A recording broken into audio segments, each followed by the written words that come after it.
Nipah shigella ഭീതിയിൽ നാട് നിൽക്കുമ്പോൾ തിരുവനന്തപുരത്ത് ആരോഗ്യമന്ത്രിയുടെ അധ്യക്ഷതയിൽ ചേർന്ന ഉന്നതതല യോഗം ഇന്ന് സ്ഥിതിഗതികൾ വിലയിരുത്തിയിരുന്നു. മഴക്കാലമായതോടെ പടർന്നു പിടിച്ച പകർച്ചപ്പനിക്കൊപ്പം ഭീതി പരത്തുന്നതാണ് ഒടുവിൽ വന്ന നിപ്പ കേസും കുട്ടികളെ ബാധിക്കുന്ന ഷിഗല്ലയും. ഒന്ന് വൈറസ് മൂലവും മറ്റേത് ബാക്ടീരിയ മൂലവും. കോഴിക്കോട് മെഡിക്കൽ കോളേജിൽ ചികിത്സയിലുള്ള 43-കാരന് നിപ്പ സ്ഥിരീകരിച്ചു. വയനാടിന് പുറമെ തിരുവനന്തപുരത്തും കൊല്ലത്തും ഷിഗല്ല റിപ്പോർട്ട് ചെയ്തിട്ടുണ്ട്. ഉറവിടം കണ്ടെത്താനായിട്ടില്ല എന്നതാണ് രണ്ട് രോഗങ്ങളുടെ കാര്യത്തിലെയും ആശങ്ക. പ്രതിരോധ പ്രവർത്തനങ്ങൾ ഊർജിതമാക്കാനാണ് ആരോഗ്യമന്ത്രിയുടെ നേതൃത്വത്തിൽ ചേർന്ന ഉന്നതതല യോഗത്തിലെ ധാരണ. ഡെങ്കിപ്പനി, malaria, west Nile, H1N1, influenza തുടങ്ങിയ രോഗങ്ങൾ ഭീതി പരത്തുന്നതിനിടെയാണ് നിപ്പയും ഷിഗല്ലയും. എന്തൊക്കെ കരുതലും ജാഗ്രതയുമാണ് നമുക്ക് വേണ്ടത്? പ്രതിരോധ പ്രവർത്തനങ്ങൾ എങ്ങനെ വേണം? ചികിത്സയിൽ ശ്രദ്ധിക്കേണ്ട കാര്യങ്ങൾ എന്തൊക്കെ? കോഴിക്കോട്ടെ നിപ്പ രോഗിയുടെ സമ്പർക്ക പട്ടിക വലുതായതിൽ നമ്മൾ എത്രമാത്രം ആശങ്കപ്പെടണം? എൻകൗണ്ടർ എന്നീ വിഷയം വിശദമായി പരിശോധിക്കുകയാണ്. പ്രേക്ഷകർക്ക് സ്വാഗതം.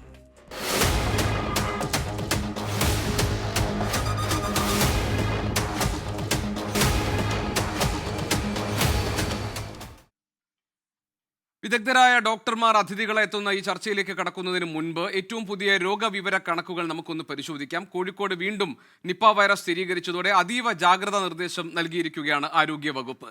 ആരോഗ്യമന്ത്രിയുടെ നേതൃത്വത്തിൽ തിരുവനന്തപുരത്തും ജില്ലാ കളക്ടറുടെ നേതൃത്വത്തിൽ കോഴിക്കോടും ഇന്ന് യോഗം ചേർന്നിരുന്നു. കോഴിക്കോട് മെഡിക്കൽ കോളേജിൽ ചികിത്സയിലുള്ള നിപ്പ ബാധിതന്റെ നില അതീവ ഗുരുതരമായി തുടരുകയാണ്. വയനാട്ടിൽ ഇന്ന് ഒരു വിദ്യാർത്ഥിക്ക് കൂടി ഷിഗല്ല സ്ഥിരീകരിച്ചു. ഇതോടെ കോളിയാടി മാർ ബസീലിയോ സ്കൂളിൽ ഷിഗല്ല സ്ഥിരീകരിച്ച വിദ്യാർത്ഥികളുടെ എണ്ണം 9 ഷിഗല്ല വ്യാപനത്തിൽ സാഹചര്യങ്ങൾ സൂക്ഷ്മമായി നിരീക്ഷിക്കുന്നതായി കേന്ദ്ര ആരോഗ്യ മന്ത്രാലയം അറിയിക്കുന്നു. വയനാടിന് പുറമെ തിരുവനന്തപുരത്തും കൊല്ലത്തും കോഴിക്കോടും ഷിഗല്ല ബാധിതർ ചികിത്സയിലുണ്ട്. ദീപക് ധർമ്മടം കോഴിക്കോട്ട് നിന്ന് വിവരങ്ങളുമായുണ്ട്. ദീപക്, ഷിഗല്ല രോഗബാധ എന്നത് കേരളത്തെ സംബന്ധിച്ചത് ആദ്യത്തെ അനുഭവമല്ല. പക്ഷേ നമ്മളെ ആശങ്കപ്പെടുത്തുന്ന കാര്യം 2025-ൽ 133 പേർക്കാണ് ഈ രോഗമുണ്ടായിരുന്നത്. അതിവേഗം തന്നെ ഇതിന്റെ വ്യാപനം തടയാൻ കഴിയുകയും ചെയ്തു. പക്ഷേ ഇക്കുറി 6 മാസമാകുമ്പോഴേക്കും ഈ ഷിഗല്ല രോഗബാധിതരുടെ എണ്ണം ഇരട്ടിയായിട്ടുണ്ട്. മലിനമായ ജലം, അതോടൊപ്പം തന്നെ മോശം ഭക്ഷണം, ഇതൊക്കെയാണ് ഷിഗല്ല രോഗം വ്യാപിക്കാൻ ഇടയാക്കുന്ന സാഹചര്യങ്ങൾ. ഇനിയും 8 പേരുടെ പരിശോധന ഫലം വരാനുണ്ട്. വയനാട്ടിൽ മാത്രമല്ല തിരുവനന്തപുരത്തും കൊല്ലത്തും ഈ ഷിഗല്ല രോഗബാധിതർ ഉണ്ട് എന്ന വിവരങ്ങൾ പുറത്തു വരുന്നു. ഇത് കണ്ടെയ്ൻ ചെയ്യാൻ എന്തെല്ലാം മാർഗങ്ങളാണ് ഇനിയിപ്പോൾ സംസ്ഥാന ആരോഗ്യ വകുപ്പ് സ്വീകരിക്കാൻ പോകുന്നത്?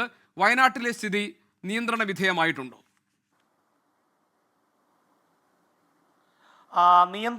ഗോപീഷൻ, ഇതിൽ നിയന്ത്രണ വിധേയമാണെന്നാണ് ആരോഗ്യമന്ത്രി പറയുന്നത്. ആരോഗ്യമന്ത്രിയുമായി സംസാരിക്കുമ്പോൾ അദ്ദേഹം അത്തരത്തിലുള്ള ഒരു നിലപാടാണ് അറിയിക്കുന്നത്. പക്ഷേ എന്നാൽ ആശങ്കയല്ല, കൂടുതൽ ജാഗ്രത, ഇപ്പോൾ ഉള്ളതിനേക്കാൾ കൂടുതൽ ജാഗ്രത വേണം എന്നുള്ളതാണ് കണക്കുകൾ സൂചിപ്പിക്കുന്നത്.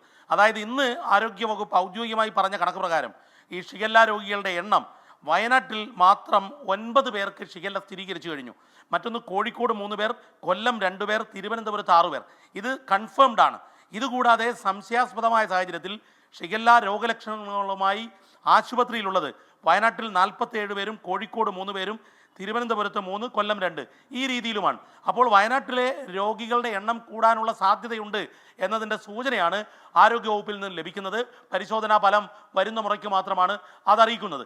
പക്ഷേ മറ്റൊരു പ്രധാനപ്പെട്ട കാര്യം, ഇതിൽ ഈ ഷിഗല്ല വയനാട്ടിൽ പടരുന്നത് ഈ ബസേലിയസ് സ്കൂളിലെ കിണറിൽ നിന്നാണ്. അതായത് ബോർവെൽ പരിശോധിച്ചപ്പോൾ ബോർവെല്ലിൽ ബാക്ടീരിയ ഇല്ല, പക്ഷേ കിണറിൽ മാരകമായ ബാക്ടീരിയ, പ്രകടശേഷിയുള്ള ബാക്ടീരിയ ഉണ്ട് എന്നുള്ളത് കണ്ടെത്തിയിട്ടുണ്ട്. അത് ഇന്ന് ആരോഗ്യമന്ത്രി പറയുകയും ചെയ്തിട്ടുണ്ട്. അപ്പോൾ ഷിഗല്ലയുടെ കാര്യത്തിൽ നേരത്തെ നമ്മൾ കണ്ടെയ്ൻ ചെയ്തതുപോലെ പെട്ടെന്ന് ഇതിനെ നിയന്ത്രിക്കാൻ സാധിക്കുന്നില്ല എന്നുള്ളത് ചിലപ്പോൾ അതിൻ്റെ മ്യൂട്ടേഷൻ സംഭവിച്ചതോ അല്ലെങ്കിൽ അതിൻ്റെ വ്യാപനശേഷി കൂടിയതോ ഒക്കെ ആയിരിക്കാം. പക്ഷേ തെക്കും വടക്കും ഒക്കെ ഒരേപോലെ ഷിഗല്ല വരുന്നു എന്ന് പറയുമ്പോൾ അതിലൊരു അപകട സൂചനയുണ്ട്. അതിൽ കൂടുതൽ ജാഗ്രത നമ്മൾ പാലിക്കേണ്ടതുണ്ട് എന്നത് തന്നെയാണ് മനസ്സിലാക്കാവുന്നത്. അതായത് കോഴിക്കോട് മെഡിക്കൽ കോളേജിലാണല്ലോ ഇപ്പോൾ രാമനാട്ടുകര സ്വദേശി 43-കാരൻ നിപ്പ ബാധിച്ച് ചികിത്സയിലുള്ളത്. ഈ രോഗം നിപ്പ തന്നെയാണ് എന്ന് ഇപ്പോൾ പൂനെയിലെ നാഷണൽ ഇൻസ്റ്റിറ്റ്യൂട്ട് ഓഫ് വൈറോളജിയും സ്ഥിരീകരിച്ചു എന്നാണ് ജില്ലാ കളക്ടർ അറിയിച്ചിരിക്കുന്നത്. എങ്ങനെയുണ്ട് ആ രോഗിയുടെ ആരോഗ്യനില? ഇപ്പോൾ അദ്ദേഹത്തിന്റെ സമ്പർക്ക പട്ടിക പരിശോധിക്കുമ്പോൾ 70ഓളം ആളുകളുണ്ട്. അതായത് വളരെ നീണ്ട സമ്പർക്ക പട്ടികയാണ്. അതിൽ ആരോഗ്യ പ്രവർത്തകരുണ്ട്, അതോടൊപ്പം തന്നെ അല്ലാത്തവർ, അദ്ദേഹത്തിന്റെ സുഹൃത്തുക്കളും ബന്ധുക്കളും ഒക്കെ അടങ്ങുന്ന വിപുലമായ ഒരു സമ്പർക്ക പട്ടികയാണുള്ളത്. അങ്ങനെയാണെങ്കിൽ ഇത് കണ്ടെയ്ൻമെന്റ് എവിടെ ആയിരിക്കണം? ഏതൊക്കെ മേഖലകളാണ് ഇനി പ്രത്യേകിച്ച് നിയന്ത്രിച്ച് തിരിച്ച് പരിശോധനകൾ ആവശ്യമായിട്ടുള്ളത് എന്ന കാര്യത്തിൽ തീരുമാനമായിട്ടുണ്ടോ? ഇപ്പോൾ ചികിത്സയിൽ കഴിയുന്ന രോഗിയുടെ ആരോഗ്യസ്ഥിതി എന്താണ്? ഏറ്റവും പുതിയ റിപ്പോർട്ടുകൾ അനുസരിച്ച് നേരത്തെ ഈ നിപ്പയ്ക്ക് വേണ്ട മരുന്നിൻ്റെ കാര്യത്തിൽ ക്ഷാമമുണ്ട് കേരളത്തിൽ എന്നൊക്കെയുള്ള റിപ്പോർട്ടുകൾ വന്നിരുന്നു. ചികിത്സ ശരിയായ രീതിയിൽ മുന്നോട്ട് പോകുന്നുണ്ടോ? ഡോക്ടർമാർ എന്താണ് പറയുന്നത്? ഗോപി, അല്പം മുൻപാണ് ഞാൻ ഈ നിപ്പയുടെ ചുമതലയുള്ള Kozhikode medical college principal KG സജിത്തുമായി സംസാരിച്ചത്. അദ്ദേഹം വളരെ കൃത്യമായി പറയുന്നത് മരുന്നുകളുടെ ദൗർബല്യമില്ല, മാത്രവുമല്ല അഗോളയ്ക്ക് വേണ്ടി നേരത്തെ തന്നെ മെഡിക്കൽ കോളേജ് തയ്യാറെടുപ്പ് നടത്തിയുകൊണ്ട് നിപ്പ രോഗികളുടെ എണ്ണം കൂടിയാൽ പോലും കോഴിക്കോട് മെഡിക്കൽ കോളേജിന് അതിനെ നേരിടാൻ സാധിക്കും. കാരണം നിപ്പയെ അതിജീവിച്ച ചരിത്രം, ആ ട്രാക്ക് റെക്കോർഡ് ഉള്ളതാണ് കോഴിക്കോട് മെഡിക്കൽ കോളേജിന്. ഗോപിക്ക് അറിയാവുന്നതാണ്. പക്ഷേ എന്നാൽ ഈ രോഗിയുടെ അവസ്ഥ അതീവ ഗുരുതരമായാണ് തുടരുന്നത്. വെന്റിലേറ്റർ സപ്പോർട്ടിലാണ് രോഗി ഇപ്പോഴും. BP ഫ്ലക്ച്വേഷൻ ഉണ്ട്. അതായത് ഓരോ മണിക്കൂർ ഇടവിട്ടുള്ള റിപ്പോർട്ട് ആരോഗ്യവകുപ്പിന് ലഭിച്ചുകൊണ്ടിരിക്കുന്നുണ്ട്. അതിൽ രോഗി അപകടകരമായ നിലയിൽ തുടരുന്നു, സിങ്കിങ് സ്റ്റേജിലാണ് എന്നുള്ളതാണ് വസ്തുത. പക്ഷേ എന്നാൽ ആശങ്കപ്പെടുത്തുന്ന മറ്റൊരു കാര്യം, 58 ആരോഗ്യ പ്രവർത്തകർ, അതിൽ പ്രധാനമായും കോഴിക്കോട് മിംസ് ആശുപത്രിയിലെ ആരോഗ്യ പ്രവർത്തകരാണ്. കാരണം മിംസിൽ OP-യിൽ എത്തുന്നു, അത് കഴിഞ്ഞ് ജനറൽ വാർഡിൽ അഡ്മിറ്റ് ചെയ്യുന്നു, അത് കഴിഞ്ഞ് ഇയാൾ MRI സ്കാനിങ്ങിനും അതുപോലെ എക്കോ ടെസ്റ്റിനും എല്ലാം പോയിട്ടുണ്ട്. 7-ാം തീയതി മുതൽ അവിടെ ആശുപത്രിയിൽ ചികിത്സയിലാണ്. ഇതിനു മുമ്പ് മറ്റൊരു ആശുപത്രിയിലും പോയിട്ടുണ്ട്. മറ്റൊന്ന്, ഇയാൾ ഒരു ഗോഡൗൺ വൃത്തിയാക്കാൻ, ഇയാളുടെ ഒരു വ്യാപാര ആവശ്യത്തിന് വേണ്ടി ഒരു ഗോഡൗൺ എടുത്തിരുന്നു. അവിടെയാണോ ഉറവിടം എന്നുള്ള സംശയമുണ്ട്. മറ്റൊന്ന്, ഇയാളുടെ വീട്ടിലുള്ള ഒരു ഫലവൃക്ഷമാണോ ഇതിന് ഉറവിടം എന്നുള്ളതും കൃത്യമായി ഐഡന്റിഫൈ ചെയ്യാൻ ഇതുവരെയും പറ്റിയിട്ടില്ല. ഏതായാലും വലിയ രീതിയിലുള്ള ഒരു സമ്പർക്ക പട്ടിക ഉണ്ട്. ഇന്നലെ തന്നെ ആരോഗ്യമന്ത്രി ഇന്നലെ തത്സമയം 24-ലാണ് ഇക്കാര്യം ആദ്യം തന്നെ പറയുന്നത്, വലിയ സമ്പർക്ക പട്ടികയുണ്ട് എന്നുള്ളത്. ഇപ്പോൾ തന്നെ പ്രാഥമികമായി ലഭ്യമായ സമ്പർക്ക പട്ടികയിൽ 58 ആരോഗ്യ പ്രവർത്തകരും മറ്റു ബന്ധുക്കളും മറ്റുമായി 15 പേരും, ക്ലോസ് കോണ്ടാക്റ്റിൽ വന്നവർ ഇത്രയും പേരുണ്ട്. ഇനി ഇതിൻ്റെ 2-ാം ലെയറും 3-ാം ലെയറിലേക്കും ഉള്ള സമ്പർക്കം. മറ്റൊന്ന്, ഇയാളുടെ ഒപ്പം തന്നെ ഗോഡൗൺ വൃത്തിയാക്കാൻ മറ്റൊരാൾ ഉണ്ടായിരുന്നു, അയാൾക്ക് രോഗലക്ഷണമില്ല. അന്ന് ഏതായാലും മെഡിക്കൽ കോളേജിൽ കൃത്യമായ എല്ലാ സംവിധാനവും ഒരുക്കിയിട്ടുണ്ട്. നിപ്പ രോഗലക്ഷണവുമായി വരുന്നവരെ മെഡിക്കൽ കോളേജിലേക്ക് കൊണ്ടുപോകും. അതുപോലെ ക്ലോസ് കോണ്ടാക്റ്റിൽ വന്നവരെയും മറ്റുള്ളവരെ എല്ലാവരെയും തന്നെ അവർ ക്വാറന്റൈനിൽ ഇരിക്കാൻ വേണ്ടിയുള്ള നിർദ്ദേശമാണ് നൽകിയിരിക്കുന്നത്. കണ്ടെയ്ൻമെൻറ്റ് സോൺ ഇതുവരെയും ജില്ലാ കലക്ടർ പ്രഖ്യാപിച്ചിട്ടില്ല. പക്ഷേ വേണ്ടി വന്നാൽ ചിലപ്പോൾ ഫറൂഖ് രാമനാട്ടുകര മേഖല, ഫറൂഖ് കോളേജിന് തൊട്ടടുത്തുള്ള പ്രദേശം കണ്ടെയ്ൻമെൻറ്റ് സോണായി മാറാനുള്ള സാധ്യതയുണ്ട്. പക്ഷേ അത് സാഹചര്യം വിലയിരുത്തി മാത്രമായിരിക്കും. നിലവിൽ ഒരാൾ മാത്രമാണ് രോഗി എന്നുള്ളത് കൊണ്ട് അതിപ്പോൾ തൽക്കാലം വേണ്ടെന്നാണ് ജില്ലാ ഭരണകൂടത്തിൻ്റെ തീരുമാനം. ഗോപികൃഷ്ണൻ. ദീപക്, ഇനി ഞാൻ ചോദിക്കാൻ പോകുന്ന കാര്യങ്ങളുടെ വിവരങ്ങൾ കൃത്യമായി നമുക്ക് ലഭ്യമാകുമോ, ആയിട്ടുണ്ടോ എന്ന് എനിക്കറിയില്ല. എങ്കിലും ഒരു സംശയമായി ഞാൻ ചോദിക്കുകയാണ്. കാരണം നിപ്പ വൈറസിനുള്ള ഏറ്റവും പ്രധാനപ്പെട്ട 2 മരുന്നുകൾ ഇപ്പോൾ നൽകുന്നത്, ഒന്ന് റെംഡെസിവിറും അതുപോലെ തന്നെ റിബാവൈറിനുമാണ്. ഇനി ഏറ്റവും രോഗം മൂർച്ഛിക്കുന്ന ഘട്ടത്തിൽ മോണോക്ലോണൽ ആന്റിബോഡി നൽകുന്ന, അതായത് അനുമതിയോടുകൂടി നൽകുന്ന ഒരു പതിവുമുണ്ട്. ഇതിൽ ഈ ചികിത്സ എങ്ങനെ വേണം, പ്രത്യേകിച്ച് ഗുരുതരാവസ്ഥയിലാണ് രോഗി എന്നാണ് മനസ്സിലാക്കാൻ കഴിയുന്നത്. അങ്ങനെയാണെങ്കിൽ ചികിത്സ എങ്ങനെ വേണം എന്ന കാര്യത്തിൽ ഒരു തീരുമാനമായിട്ടുണ്ടോ? ചികിത്സയുമായി ബന്ധപ്പെട്ട എന്തെങ്കിലും വിവരങ്ങൾ മെഡിക്കൽ കോളേജിൽ നിന്ന് പുറത്തേക്ക് വരുന്നുണ്ടോ? ഗോപി, വളരെ കൃത്യമായിട്ടുള്ള ഒരു ട്രീറ്റ്മെൻറ്റ് പ്രോട്ടോക്കോൾ ഇതിൽ മെഡിക്കൽ കോളേജിൽ ഉണ്ടാക്കിയിട്ടുണ്ട്. 2 ഡോക്ടേഴ്സിന് പ്രത്യേക ചുമതല നൽകിയിരിക്കുന്നു. മെഡിക്കൽ കോളേജ് പ്രിൻസിപ്പളുടെ മേൽനോട്ടത്തിലാണ് ഈ കാര്യങ്ങളെല്ലാം നടക്കുന്നത്.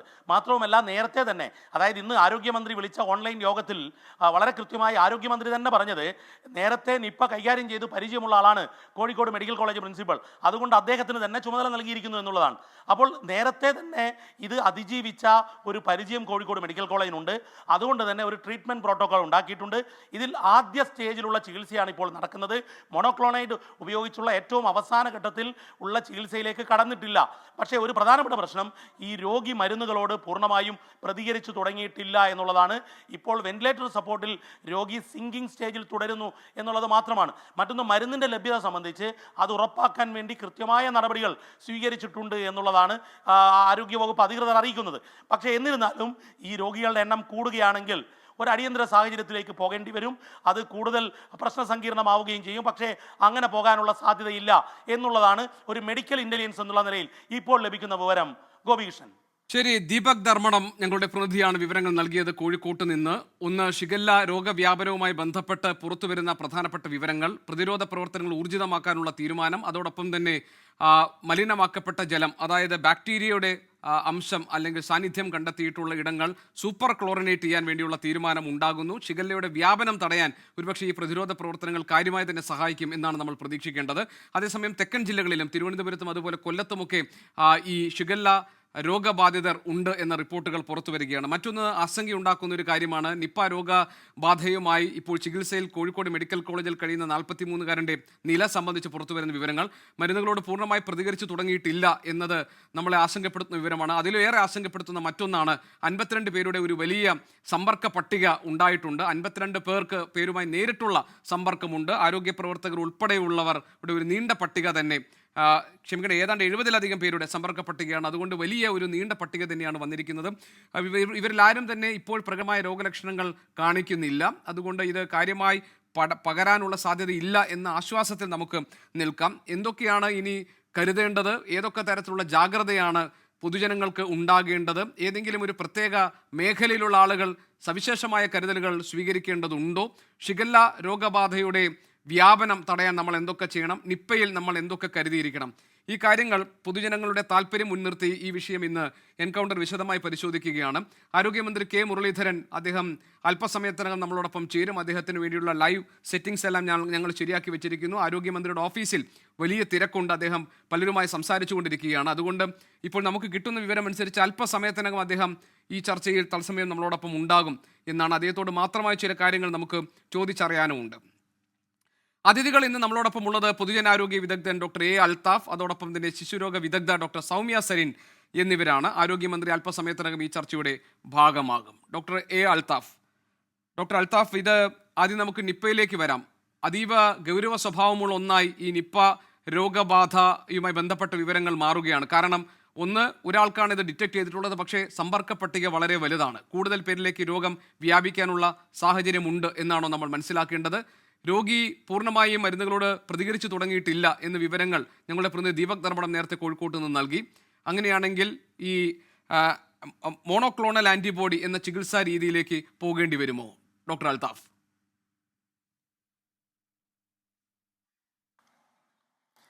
ഇപ്പോൾ നിലവിലുള്ള രോഗിയുടെ ചികിത്സയെ സംബന്ധിച്ച് നമുക്കിപ്പം നേരത്തെ തന്നെ ഇന്നലെ തന്നെ അതിനെക്കുറിച്ചുള്ള വിശദാംശങ്ങൾ അറിഞ്ഞതനുസരിച്ചിട്ട് വളരെ ഗുരുതരമായ ഒരു അവസ്ഥയിൽ തുടരുകയാണ്. അത് മോണോക്ലോണൽ ആൻറ്റിബോഡിയുടെ കാര്യത്തിലാണെങ്കിൽ സാധാരണഗതിയിൽ അതിൽ ഫലപ്രദമാകണമെങ്കിൽ അത് കുറച്ചുകൂടെ തുടക്കത്തിൽ തന്നെ കൊടുക്കുന്നതായിരിക്കും കൂടുതൽ ഉചിതം. ഇപ്പോൾ ഒരു ലേറ്റർ സ്റ്റേജിൽ അതുപോലെ തന്നെ ഇപ്പം മറ്റ് ആൻറ്റിവൈറൽ ഡ്രഗ്സിൻ്റെ കാര്യത്തിലും മരുന്നുകൾ കൂടുതൽ ഫലപ്രദമാകുന്നത് മിക്കപ്പോഴും അതിൻ്റെ ഒരു പ്രാരംഭ ദശയിൽ തന്നെ കൊടുക്കുമ്പോഴായിരിക്കും. പക്ഷേ ഭാഗ്യം തുണയ്ക്കട്ടെ എന്ന് തന്നെ നമുക്ക് കരുതാം. അത് ചില ഘട്ടങ്ങളിൽ ചില രോഗികൾ വീണ്ടും ഒരു തിരിച്ചുവരവ് നടത്താറുണ്ട്. ഇപ്പം തന്നെ 2024 കേസൊക്കെ അത് നമുക്ക് മുന്നിലുണ്ട്, കഴിഞ്ഞ വർഷത്തെയൊക്കെ. അപ്പോൾ ഇതിൽ ഒരു കാര്യം മനസ്സിലാക്കാനുള്ളത്, ഇപ്പം നമ്മൾ 2 രോഗങ്ങളെക്കുറിച്ച് ചർച്ച ചെയ്യുന്നു. രണ്ടും തീർത്തും വ്യത്യസ്തമായിട്ടുള്ള ഡൊമൈനിലുള്ള 2 രോഗങ്ങളാണ്. അത് മനുഷ്യരിലേക്ക് എത്തുന്നത് എങ്ങനെ, അതിൻ്റെ റൂട്ട് കോസ് എന്താണ്, അതുപോലെ തന്നെ അതിൻ്റെ മറ്റ് അതിൻ്റെ ആശങ്കകൾ എന്തെങ്കിലും ഉണ്ടെങ്കിൽ അതെങ്ങനെയാണ്, ഇത്തരം കാര്യങ്ങൾ ചർച്ച ചെയ്യുമ്പം തീർച്ചയായിട്ടും ഇത് രണ്ടും 2 ദിശയിലുള്ള കാര്യങ്ങളാണ്. എന്തായാലും ആദ്യം നിപ്പയെക്കുറിച്ച് പറയുകയാണെങ്കിൽ, നിപ്പ 1998 ലോകത്തിൽ ആദ്യമായിട്ട് മലേഷ്യയിൽ റിപ്പോർട്ട് ചെയ്തതും അതിനുശേഷം കേരളത്തിൽ 2018 ആദ്യം റിപ്പോർട്ട് ചെയ്യുന്നു. ഇപ്പോൾ ഏതാണ്ട് 11ാമത്തെ ഔട്ട്ബ്രേക്കാണ് നമുക്കിപ്പോൾ കേരളത്തിൽ. 2018 മുതൽ 18, 19, 21, 23, 24, 25 വർഷങ്ങളിലായിട്ട് നമുക്ക് അതിൽ തന്നെ കഴിഞ്ഞ വർഷം ഏതാണ്ട് 4 വ്യത്യസ്ത കേസുകൾ റിപ്പോർട്ട് ചെയ്തു 2 ജില്ലകളിലായിട്ട്. അപ്പോൾ അങ്ങനെ ഏതാണ്ട് ഇതിപ്പം 11ാമത്തെ ഔട്ട്ബ്രേക്കാണ്. ഇതിൽ ഏതാണ്ട് 37 കേസുകൾ ഇതുവരെ കഴിഞ്ഞ വർഷം വരെ റിപ്പോർട്ട് ചെയ്തതിൽ 28ഓളം മരണങ്ങളുണ്ടായിട്ടുണ്ട്. ഏതാണ്ട് 76% മരണനിരക്കും ഉണ്ടായിട്ടുണ്ട്. ഇതിൽ 2 ഔട്ട്ബ്രേക്കുകൾ മാത്രമാണ് ഇത് വ്യാപകമായിട്ടുള്ള, ശരിക്കും ഒരു നമ്മൾ ഔട്ട്ബ്രേക്കിൻ്റെ ഡെഫിനിഷനിൽ വരുന്ന 2 എണ്ണം 2018 2023. അത് രണ്ടും ഉണ്ടായിരിക്കുന്നത് ആശുപത്രികളിൽ അഡ്മിറ്റ് ചെയ്യപ്പെട്ട ഗുരുതരാവസ്ഥയിലുള്ള രോഗിയിൽ നിന്ന് മറ്റുള്ളവരിലേക്ക് വ്യാപിക്കുകയാണുണ്ടായത്. ബാക്കിയെല്ലാം നമുക്ക് സാങ്കേതികമായിട്ട് സ്പിൽ ഓവർ കേസുകൾ ആയിട്ട് പരിസ്ഥിതിയിൽ നിന്ന് നേരിട്ട് മനുഷ്യരിലേക്ക് വരുന്നത്. അത് വവ്വാലിൽ നിന്നാണ് മനുഷ്യരിലേക്ക് വരുന്നത് നമുക്കറിയാം. പക്ഷേ അത് എങ്ങനെയാണ് അതിൻ്റെ ഒരു ഇൻ്റർമീഡിയറ്റ് ഒരു മാർഗം എന്താണെന്നുള്ളത് ഇനിയും പൂർണ്ണമായിട്ടും കണ്ടെത്തേണ്ടിയിരിക്കുന്നു കേരളത്തിൻ്റെ കാര്യത്തിൽ. ഇപ്പം മലേഷ്യയുടെ കാര്യത്തിൽ നമുക്കറിയാം, അത് പന്നി ഫാമുകളിൽ പന്നിയിൽ നിന്ന് മനുഷ്യരിലേക്ക് വന്നു എന്നുള്ളതും, അതുപോലെ ബംഗ്ലാദേശിലും ബംഗാളിലുമുള്ള കേസുകളിൽ ഈ പനങ്കള്ള് കുടിക്കുന്നവരുടെ കാര്യം, അങ്ങനെയുള്ള ജീവിതശൈലിയുമായിട്ട് ബന്ധപ്പെട്ടുള്ള ഒരു രീതിയാണെന്ന് മനസ്സിലാക്കാം. പക്ഷേ കേരളത്തിൽ ഈ 10 കേസുകൾ, നേരത്തെയുള്ള 10 കേസുകളുടെ കാര്യത്തിലും കൃത്യമായിട്ടുള്ള ഒരു നമുക്ക് അതിൻ്റെ മൂലകാരണം കണ്ടെത്താൻ ഇതുവരെ സാധിച്ചിട്ടില്ല. പല വിധത്തിലുള്ള അന്വേഷണങ്ങളും ഗവേഷണങ്ങളും നടത്തുകയുണ്ടായി. അതുപോലെ ബാറ്റ്സിലുള്ള വൈറസിൻ്റെ സാന്നിധ്യവും വൈറസിൻ്റെ ആൻറ്റിബോഡി സാന്നിധ്യവും ഒക്കെ കണ്ടെത്തുകയും സ്ഥിരീകരിക്കുകയും ഒക്കെ ചെയ്തിട്ടുണ്ട്. ഏതാണ്ട് 5ഓളം ജില്ലകളിൽ അതിൻ്റെ സാന്നിധ്യം നമുക്ക് കണ്ടെത്താൻ കഴിഞ്ഞിട്ടുണ്ട്, വവ്വാലുകളിൽ വൈറസിൻ്റെ സാന്നിധ്യം. അതുപോലെ കേസുകൾ റിപ്പോർട്ട് ചെയ്തതും കോഴിക്കോട്, മലപ്പുറം, പാലക്കാട്, അതുപോലെ എറണാകുളം ജില്ലകളിൽ നിന്ന് കേസുകൾ റിപ്പോർട്ട് ചെയ്തിട്ടുണ്ട്, സ്ഥിരീകരിച്ചിട്ടുണ്ട്. ഇനി അനുബന്ധ അതിൻ്റെ തൊട്ടടുത്തുള്ള ജില്ലകളിലും വൈറസിൻ്റെ സാന്നിധ്യം വവ്വാലുകളിൽ കണ്ടെത്താൻ സാധിച്ചിട്ടുണ്ട്, എസ്പെഷ്യലി വയനാടിൽ. അപ്പോൾ അതുകൊണ്ട് നമുക്കിനിയിപ്പം യഥാർത്ഥത്തിൽ ഇപ്പം കേരളം നിപ്പയുടെ കാര്യത്തിൽ ചെയ്തുകൊണ്ടിരിക്കുന്നത് ഒരു ഫയർ ഫൈറ്റിംഗ് മോഡിലുള്ള നമ്മൾ സാധാരണ ഒരു പ്രശ്നമുണ്ടാകുമ്പോൾ അതിൻ്റെ പുറകെ പോകുന്ന ഒരു രീതിയാണ് ഇപ്പോൾ അവലംബിക്കുന്നത്. അതുപോലെ ഇതിൻ്റെ സർവൈലൻസും ഒരുതരം വളരെ പാസീവായിട്ടുള്ള ഒരു രീതിയാണ്. യഥാർത്ഥത്തിൽ നിപ്പയുടെ കാര്യത്തിൽ കേരളം അവലംബിക്കേണ്ട രീതി ഒരു ആക്റ്റീവ് സർവൈലൻസ് മോഡിലേക്ക് പോകേണ്ടിയിരിക്കുന്നു, അതിൻ്റെ ഘട്ടമായിരിക്കുന്നു. കാരണം തുടരെ അടുത്തടുത്ത വർഷങ്ങളിൽ വ്യത്യസ്തമായിട്ടുള്ള ഔട്ട്ബ്രേക്കുകൾ ഉണ്ടാകുന്നു, അത് വ്യാപിക്കാനുള്ള സാധ്യതയുണ്ട്. അപ്പം കൃത്യമായിട്ടുള്ള ഒരു ആസൂത്രണം ഇക്കാര്യത്തിൽ ആവശ്യമുണ്ട്. കാര്യത്തിൽ അങ്ങനെ നമുക്കൊരു രോഗപ്രതിരോധ ഗൈഡ് ലൈൻ കേരളത്തിലുണ്ടോ ഡോക്ടർ അൽത്താഫ്? നമ്മൾക്ക് ഇപ്പോൾ താങ്കൾ പറഞ്ഞതുപോലെ ഇത് 11ാമത്തെ ഔട്ട്ബ്രേക്ക് ആണ് 2018 മുതൽ എണ്ണമെടുത്തു കഴിഞ്ഞാൽ. അങ്ങനെയാണെങ്കിൽ ഒരു ശാസ്ത്രീയമായി വികസിപ്പിച്ചെടുക്കുന്ന ഒരു ചികിത്സാ പദ്ധതിയും അതോടൊപ്പം തന്നെ ഒരു രോഗപ്രതിരോധ ഗൈഡ് ലൈനും ഇത്തരം കാര്യങ്ങൾ നമുക്ക് ഉണ്ടാകേണ്ടതാണല്ലോ. അങ്ങനെ ഉണ്ടോ നിപ്പയുടെ കാര്യത്തിൽ? നമുക്ക് തീർച്ചയായിട്ടും നമുക്ക് അവൈലബിൾ എവിഡൻസസ് വെച്ചുകൊണ്ട് തീർച്ചയായിട്ടും ഉണ്ട്. കാരണം ഞാൻ നേരത്തെ സൂചിപ്പിച്ചു എങ്ങനെയാണ് മനുഷ്യരിലേക്ക് വരുന്നതെന്നുള്ളത്. മലേഷ്യയിലും സിംഗപ്പൂരിലും ഫിലിപ്പൈൻസിലും ബംഗ്ലാദേശിലും ബംഗാളിലും ഒക്കെ നമുക്ക് കണ്ടെത്താൻ കഴിഞ്ഞിട്ടുണ്ട്. പക്ഷേ കേരളത്തിൻ്റെ കാര്യത്തിൽ കൃത്യമായിട്ട് നമുക്ക് അതിലേക്ക് എത്താൻ കഴിഞ്ഞിട്ടില്ല. അതുകൊണ്ട് തന്നെ മനുഷ്യരിലേക്ക്, വവ്വാലിൽ നിന്ന് മനുഷ്യരിലേക്ക് എങ്ങനെയാണ് പകരുന്നത് എന്നുള്ളതിനെക്കുറിച്ചുള്ള കൃത്യമായ കാരണങ്ങൾ ഇനിയും കണ്ടെത്തേണ്ടിയിരിക്കുന്നു. അതുകൊണ്ട് ആ പ്രതിരോധ മാർഗം എന്താണെന്നുള്ളത് ഇപ്പം നമുക്ക് നിഗമനങ്ങളിൽ എത്താൻ മാത്രമേ സാധിക്കുകയുള്ളൂ. അതേസമയം മനുഷ്യരിൽ നിന്ന് മനുഷ്യരിലേക്ക് വ്യാപിക്കുന്നത് ആശുപത്രികളിലെ അണുബാധ നിയന്ത്രണ സംവിധാനവുമായിട്ട് ബന്ധപ്പെട്ടുള്ളതാണ്. അത് 2018 സംഭവത്തിലും അങ്ങനെ തന്നെയാണ്. 3 ആശുപത്രികളിൽ രോഗികൾ അഡ്മിറ്റ് ചെയ്യപ്പെട്ട ആശുപത്രികളിൽ നിന്നാണ് മറ്റുള്ളവർക്ക് 23 കേസുകളിൽ 22 കേസുകളും ആദ്യ രോഗിയിൽ നിന്ന് 19 പേർക്കും പിന്നീട് 3 പേർക്കും മറ്റുള്ള രോഗികളിൽ നിന്ന് പകർന്നു. അങ്ങനെ ഒരു സാഹചര്യമായിരുന്നു. അതിലാകെ ഒരൊറ്റ കേസ്, ആദ്യത്തെ കേസ് മാത്രമേ പരിസ്ഥിതിയിൽ നിന്ന് വന്നിട്ടുള്ളൂ, വവ്വാലിൽ നിന്നാണെങ്കിൽ വന്നിട്ടുള്ളൂ. അതുപോലെ 2023 കേസിലും 6 പേർക്ക് വന്നതിൽ ഒരാൾക്ക് മാത്രമേ പ്രകൃതിയിൽ നിന്ന് കിട്ടിയിട്ടുണ്ടാവാൻ സാധ്യതയുള്ളൂ. ബാക്കിയുള്ള മുഴുവൻ പേർക്കും അയാൾ ആദ്യത്തെ രോഗിയിൽ നിന്നാണ് പകർന്നത്. അപ്പോൾ നമുക്ക് ഈ രണ്ടാമത്തെ സെക്കൻഡറി ട്രാൻസ്മിഷൻ്റെ കാര്യത്തിൽ നമുക്ക് കൃത്യമായിട്ടുള്ള പ്രോട്ടോകോൾസ് പാലിക്കാൻ സാധിക്കും. അത് ആശുപത്രി അണുബാധ നിയന്ത്രണ സംവിധാനം കൃത്യമായി പാലിച്ചാൽ മാത്രം മതി. അതിൽ മറ്റൊരു കാര്യം ശ്രദ്ധിക്കേണ്ടത്, ഇതിൽ ഏതെല്ലാം രോഗികളിലാണ് ഇത് സംശയിക്കേണ്ടത് എന്നുള്ളതിനെക്കുറിച്ചും കൂടെ നമുക്ക് ഇത്തരത്തിൽ ചർച്ച ചെയ്യേണ്ടതുണ്ട്. സാധാരണഗതിയിൽ ഇപ്പം നിപ്പ ബാധിക്കുന്നത് പനിയായിട്ടായിരിക്കും ആദ്യം വരിക. അത് കഴിഞ്ഞിട്ട് അത് തലച്ചോറിലെ നീർവീക്കമായിട്ട് മാറാം. അതുപോലെ ശ്വസനത്തിലെ ബുദ്ധിമുട്ടുകളായിട്ട് വരാം, അക്യൂട്ട് റെസ്പിറേറ്ററി ഡിസ്ട്രസ് സിൻഡ്രോം ആയിട്ട് വരാം. അതുപോലെ അക്യൂട്ട് എൻസെഫലൈറ്റിസ് സിൻഡ്രോം. ഈ 2 രോഗലക്ഷണങ്ങളുടെ ഒരു കൂട്ടമാണ് സാധാരണഗതിയിൽ റിപ്പോർട്ട് ചെയ്യപ്പെടുക.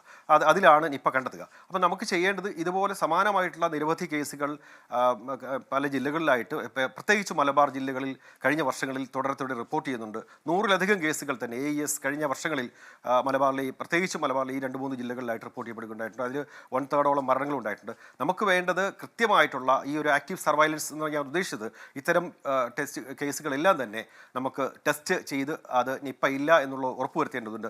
അതിന് സാധാരണഗതിയിൽ ഇപ്പോൾ ചിലവേറിയ സാങ്കേതിക വിദ്യയാണ് നമ്മളിപ്പോൾ ഉപയോഗിക്കുന്നത്, RT-PCR വെച്ചിട്ടുള്ള. അതിന് ചിലവും അതുപോലെ തന്നെ അതിൻ്റെ നമുക്ക് ലോജിസ്റ്റിക്സിൻ്റെ പ്രശ്നമുണ്ട്. പക്ഷേ അതേസമയം ട്രൂനാറ്റ് പോലുള്ള സ്ക്രീനിങ് ടെസ്റ്റ് സാങ്കേതികങ്ങൾ ഉപയോഗിക്കാൻ സാധിക്കും. ആ രീതിയിൽ മുഴുവൻ AES ARDS കേസുകളും ടെസ്റ്റ് ചെയ്ത് അതിൽ നിപ്പ ഇല്ല എന്നുള്ളത് ഉറപ്പുവരുത്തേണ്ടിരുന്ന രീതിയിലേക്ക് നമുക്കൊരു ആക്റ്റീവ് സർവൈലൻസ് മോഡിലേക്ക് കേരളം മാറേണ്ടിയിരിക്കുന്നു. ശരി ഡോക്ടർ, ഏതായാലും ഈ നിപ്പയെ സംബന്ധിച്ച് ധാരാളം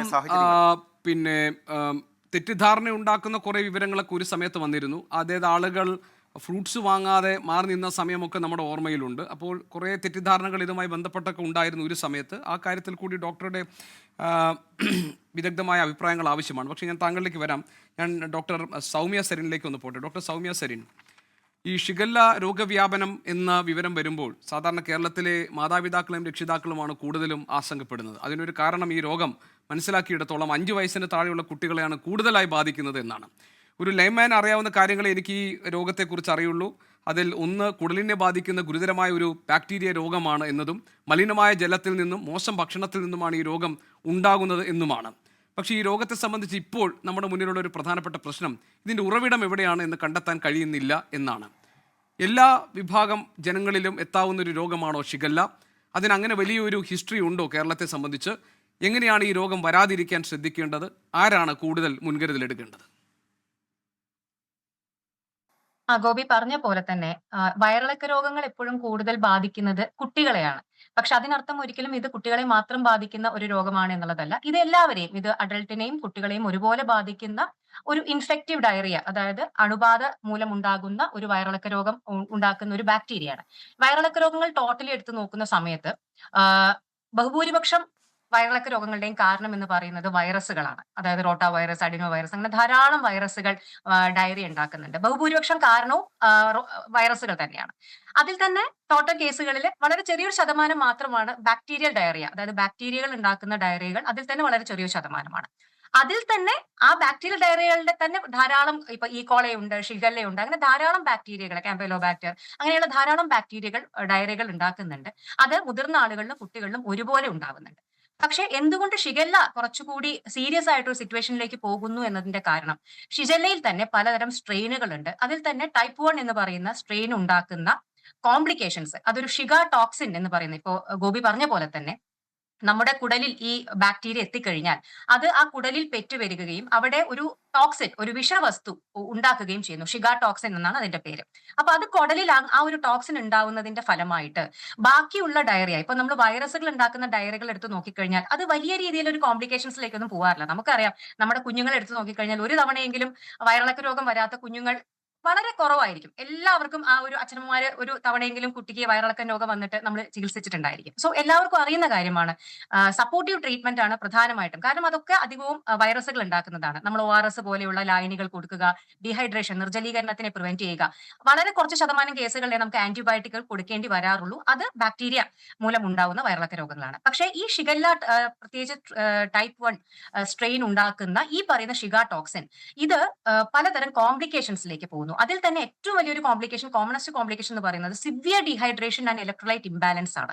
അതായത് ബാക്കി ഡയറികളെ അപേക്ഷിച്ചിട്ട് വളരെ സിവിയർ ആയിട്ടുള്ള നിർജ്ജലീകരണവും അതുപോലെ തന്നെ അതിന്റെ ഫലമായിട്ടുണ്ടാവുന്ന ധാതു ലവണങ്ങളുടെ ഏറ്റക്കുറച്ചിലുകളും ഉണ്ടാവുന്നുണ്ട്. അത് നമ്മൾ ജനറലി നോക്കുമ്പോൾ കൂടുതലായിട്ട് അഫക്ട് ചെയ്യുന്നത് കുഞ്ഞുങ്ങളെയാണ്. കാരണം നമ്മുടെ ഇപ്പോൾ വലിയൊരാളുടെ ശരീരത്തിൽ നിന്ന് പോകുന്ന ജലാംശത്തിനേക്കാൾ ഒരു കുഞ്ഞിനെയാണ് കൂടുതൽ ബാധിക്കുക. ഇപ്പൊ ഒരു 100 ml അല്ലെങ്കിൽ ഒരു 200 ml നമ്മുടെ ഒരു വലിയ ആളുടെ ശരീരത്തിൽ നിന്ന് പോകുന്നതിനേക്കാൾ ബാധിക്കുന്നത് ഒരു കുഞ്ഞിനെയാണല്ലോ. അപ്പോൾ സെയിം എമൗണ്ട് ഓഫ് ഡയറിയ ഒരു കുഞ്ഞിനുണ്ടാവുമ്പോൾ ആ കുട്ടിക്ക് കൂടുതലായിട്ട് നിർജ്ജലീകരണം സംഭവിക്കുകയും ഈ പറയുന്ന സിവിയർ ഡീഹൈഡ്രേഷന്റെ ഭാഗമായിട്ട് പലപ്പോഴും മരണത്തിൽ വരെ കലാശിക്കുന്ന ഒരു അവസ്ഥയിലേക്ക് പോവാം.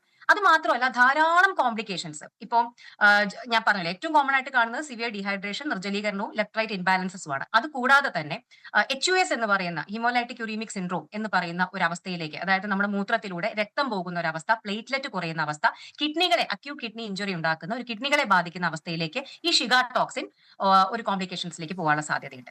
വേറെ കുറച്ച് ശതമാനം കുട്ടികളിലും അല്ലെങ്കിൽ വലിയ ആളുകളിലും ഇത് എൻകെഫലോപ്പതി എന്ന് പറയുന്ന ഒരു അവസ്ഥ, അതായത് തലച്ചോറിനെ ബാധിക്കുന്ന ഇതേ ടോക്സിൻ തന്നെ തലച്ചോറിനെ ബാധിച്ചിട്ട് അവരിൽ സീഷേഴ്സ്, അപസ്മാരം ഉണ്ടാവാനും കോമയിലേക്ക് പോകാനുള്ള സാധ്യത വളരെ കൂടുതലാണ്.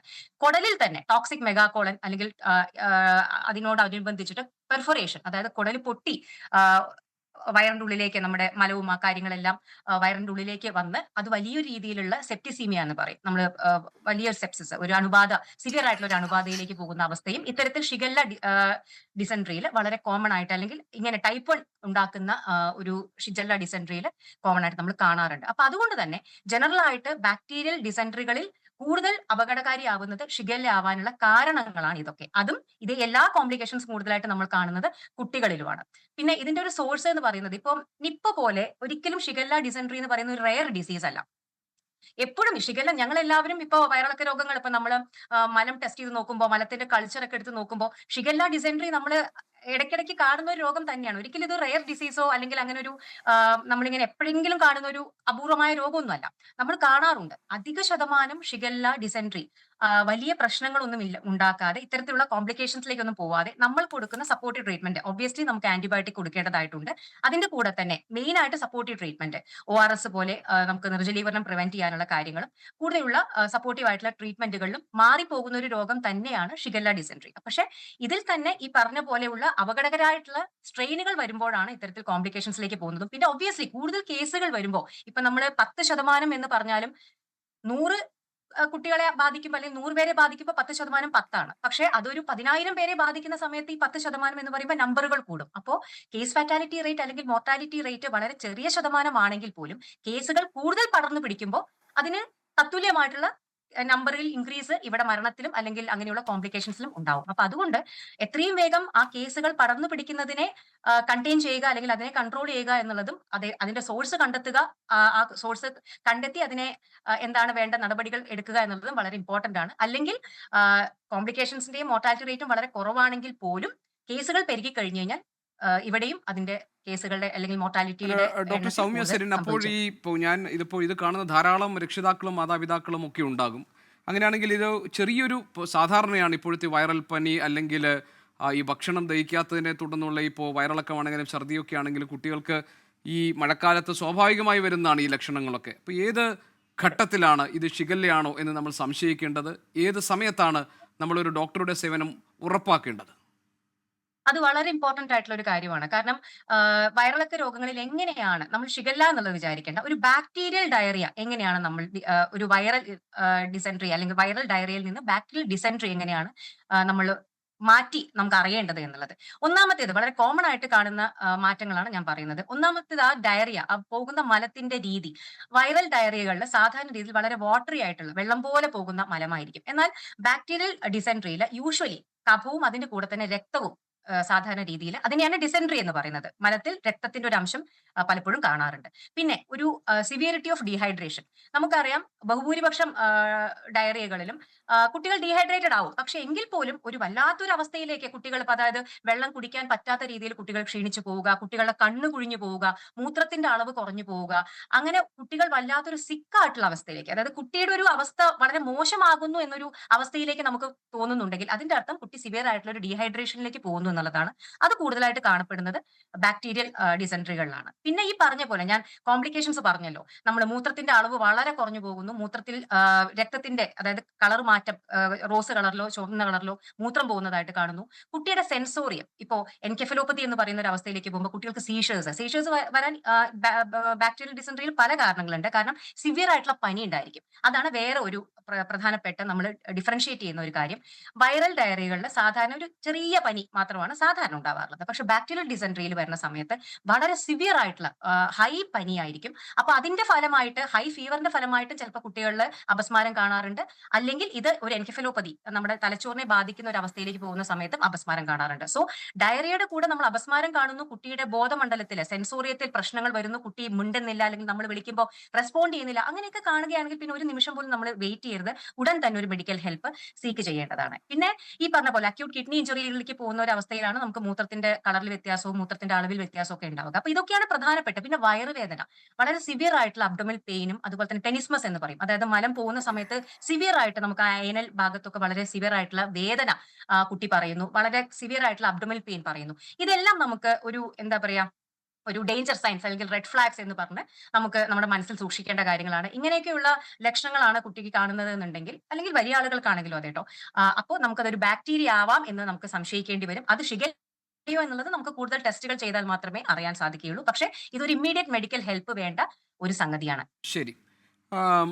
ഡോക്ടർ അൽത്താഫ്, ഇപ്പോൾ ഈ സാധാരണ നിലയിൽ ഇപ്പോൾ നിപ്പയെ കുറിച്ചിട്ട് നമുക്കുണ്ടാകുന്ന ഒരു ആശങ്ക ഇത് എങ്ങനെ വരുന്നു എന്നുള്ളതാണ്. ഇപ്പോൾ സാധാരണ സാമ്പ്രദായികമായി നമ്മൾ ഈ ഇത്തരം കാര്യങ്ങളിലൊക്കെ ഈ വരുന്ന രീതികളൊക്കെ പറയുന്നുണ്ടെങ്കിൽ പോലും പലപ്പോഴും ആളുകൾ ഇപ്പോൾ ഫ്രൂട്ട്സൊക്കെ വാങ്ങാൻ പോലും ഭയക്കുന്ന, പേടിക്കുന്ന ഒരു സാഹചര്യം ഉണ്ടായിരുന്നു. ഇപ്പോൾ കോഴിക്കോട് ഈ പ്രദേശത്ത്, അതായത് ഇപ്പോൾ നിപ്പ രോഗി ഉള്ള പ്രദേശത്തെ സംബന്ധിച്ച് അവിടുത്തെ ആൾക്കാരൊക്കെ വളരെ ആശങ്കയിലായിരിക്കും കഴിയുന്നുണ്ടാവുക. കാരണം ഈ രോഗലക്ഷണങ്ങൾ ഉണ്ടോ എന്നൊക്കെ അവർ ഒരുപക്ഷെ സ്വയം ശ്രദ്ധിക്കുന്നുണ്ടാകാം. അപ്പോൾ ഏത് വഴിയിലൂടെയാണ് ഈ രോഗം നിപ്പ വരാൻ സാധ്യതയുള്ളത്? ഇപ്പം നമുക്ക് താങ്കൾ പറഞ്ഞതുപോലെ 11 തവണ ഈ രോഗം ഉണ്ടായതിൻ്റെ അനുഭവം നമ്മുടെ മുന്നിലുണ്ട്. അത് കൃത്യമായി മനസ്സിലാക്കാൻ നമുക്ക് കഴിഞ്ഞിട്ടുണ്ടോ? അങ്ങനെയാണെങ്കിൽ ആ ഇടങ്ങൾ കേന്ദ്രീകരിച്ച് വേണമല്ലോ പ്രതിരോധവും ശക്തമാക്കാൻ.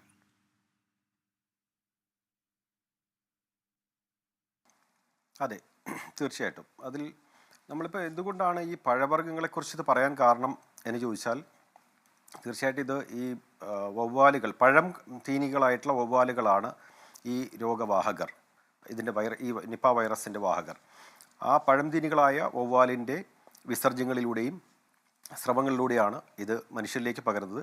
അത് പഴംതീനികളായ വവ്വാലുകൾ പഴം കഴിക്കുകയോ ചെയ്തിട്ട് അതിൻ്റെ സ്രവങ്ങൾ പറ്റിപ്പിടിച്ചിരിക്കാൻ സാധ്യതയുണ്ട്. അത് കഴിക്കുന്ന മനുഷ്യർക്ക് രോഗം വരാനുള്ള സാധ്യതയുണ്ട്. ആ ഒരു സാധ്യത മുൻകൂട്ടി കണ്ടുകൊണ്ടാണ് ഈ പഴവർഗ്ഗങ്ങൾ കഴിക്കുന്ന കാര്യത്തിൽ നമ്മൾ കുറച്ച് മുൻകരുതൽ എടുക്കണം. അതായത് വവ്വാലോ മറ്റോ കടിച്ച പഴങ്ങൾ, കടിച്ച് നിലത്ത് കിടക്കുന്ന പഴങ്ങൾ നേരിട്ടെടുത്ത് കഴിക്കരുത് എന്നുള്ള പറയാനുള്ള പ്രധാന കാരണം അതാണ്. അതുപോലെ ഈ കഴിക്കുന്ന പഴവർഗ്ഗങ്ങളൊക്കെ തന്നെ നമ്മൾ നല്ലവണ്ണം വൃത്തിയായിട്ട് കഴുകിയതിന് ശേഷം കഴിക്കുക. അതുപോലെ അതിൻ്റെ കഴിവതും തൊലി ഭാഗം ചെത്തിക്കളഞ്ഞതിന് ശേഷം കഴിക്കുക.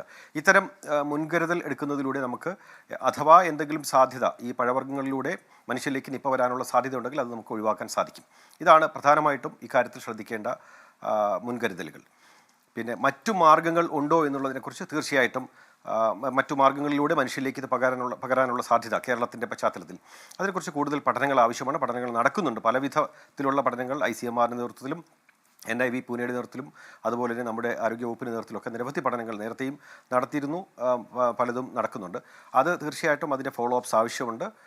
അത് എന്തായാലും ഇതിൻ്റെ ഒരു യഥാർത്ഥ കാരണം, രോഗപകർച്ചാ കാരണം കണ്ടെത്തി സ്ഥിരീകരിക്കേണ്ടിയിരിക്കുന്നു.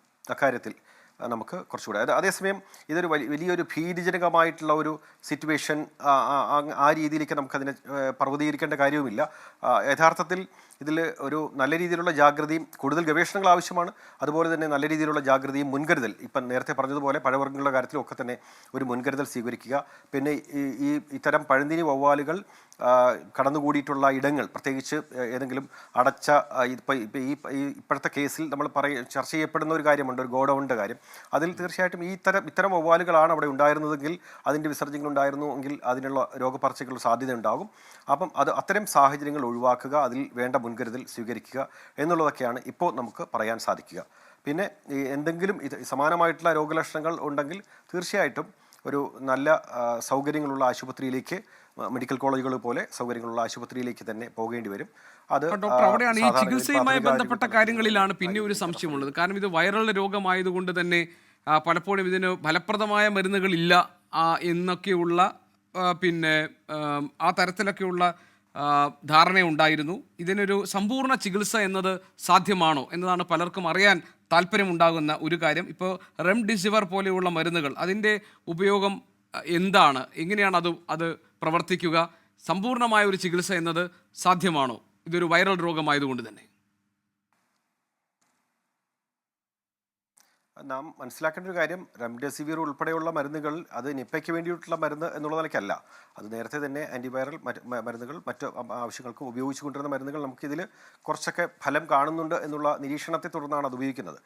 ഇതിൽ ലോകത്താകെ ഇതുവരെ 770 കേസുകൾ മാത്രമാണ് ഇത്രയും കാലത്തിനിടയ്ക്ക്, ഏതാണ്ട് 28 വർഷങ്ങൾക്കുള്ളിൽ റിപ്പോർട്ട് ചെയ്തിട്ടുള്ളത്.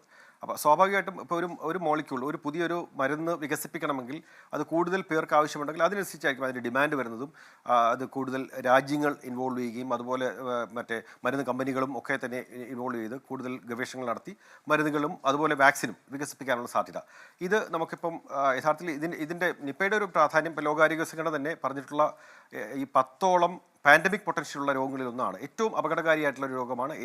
ഏത് ഘട്ടത്തിലും അത് വേണമെങ്കിൽ ഒരു പാൻഡമിക് രീതിയിലേക്ക് മാറാനുള്ള, അതിൻ്റെ വൈറസിൻ്റെ വകഭേദങ്ങൾ പാൻഡമിക് രീതിയിലേക്ക് മാറാൻ സാധ്യതയുണ്ടെന്ന് മുന്നറിയിപ്പ് തന്നിട്ടുള്ള ഒരു രോഗമാണ്. സ്വാഭാവികമായിട്ടും അതുകൊണ്ട് തന്നെ അതിൽ കൂടുതൽ ഗവേഷണങ്ങൾ അന്തർദേശീയ തലത്തിൽ തന്നെ നടക്കുന്നുണ്ട്.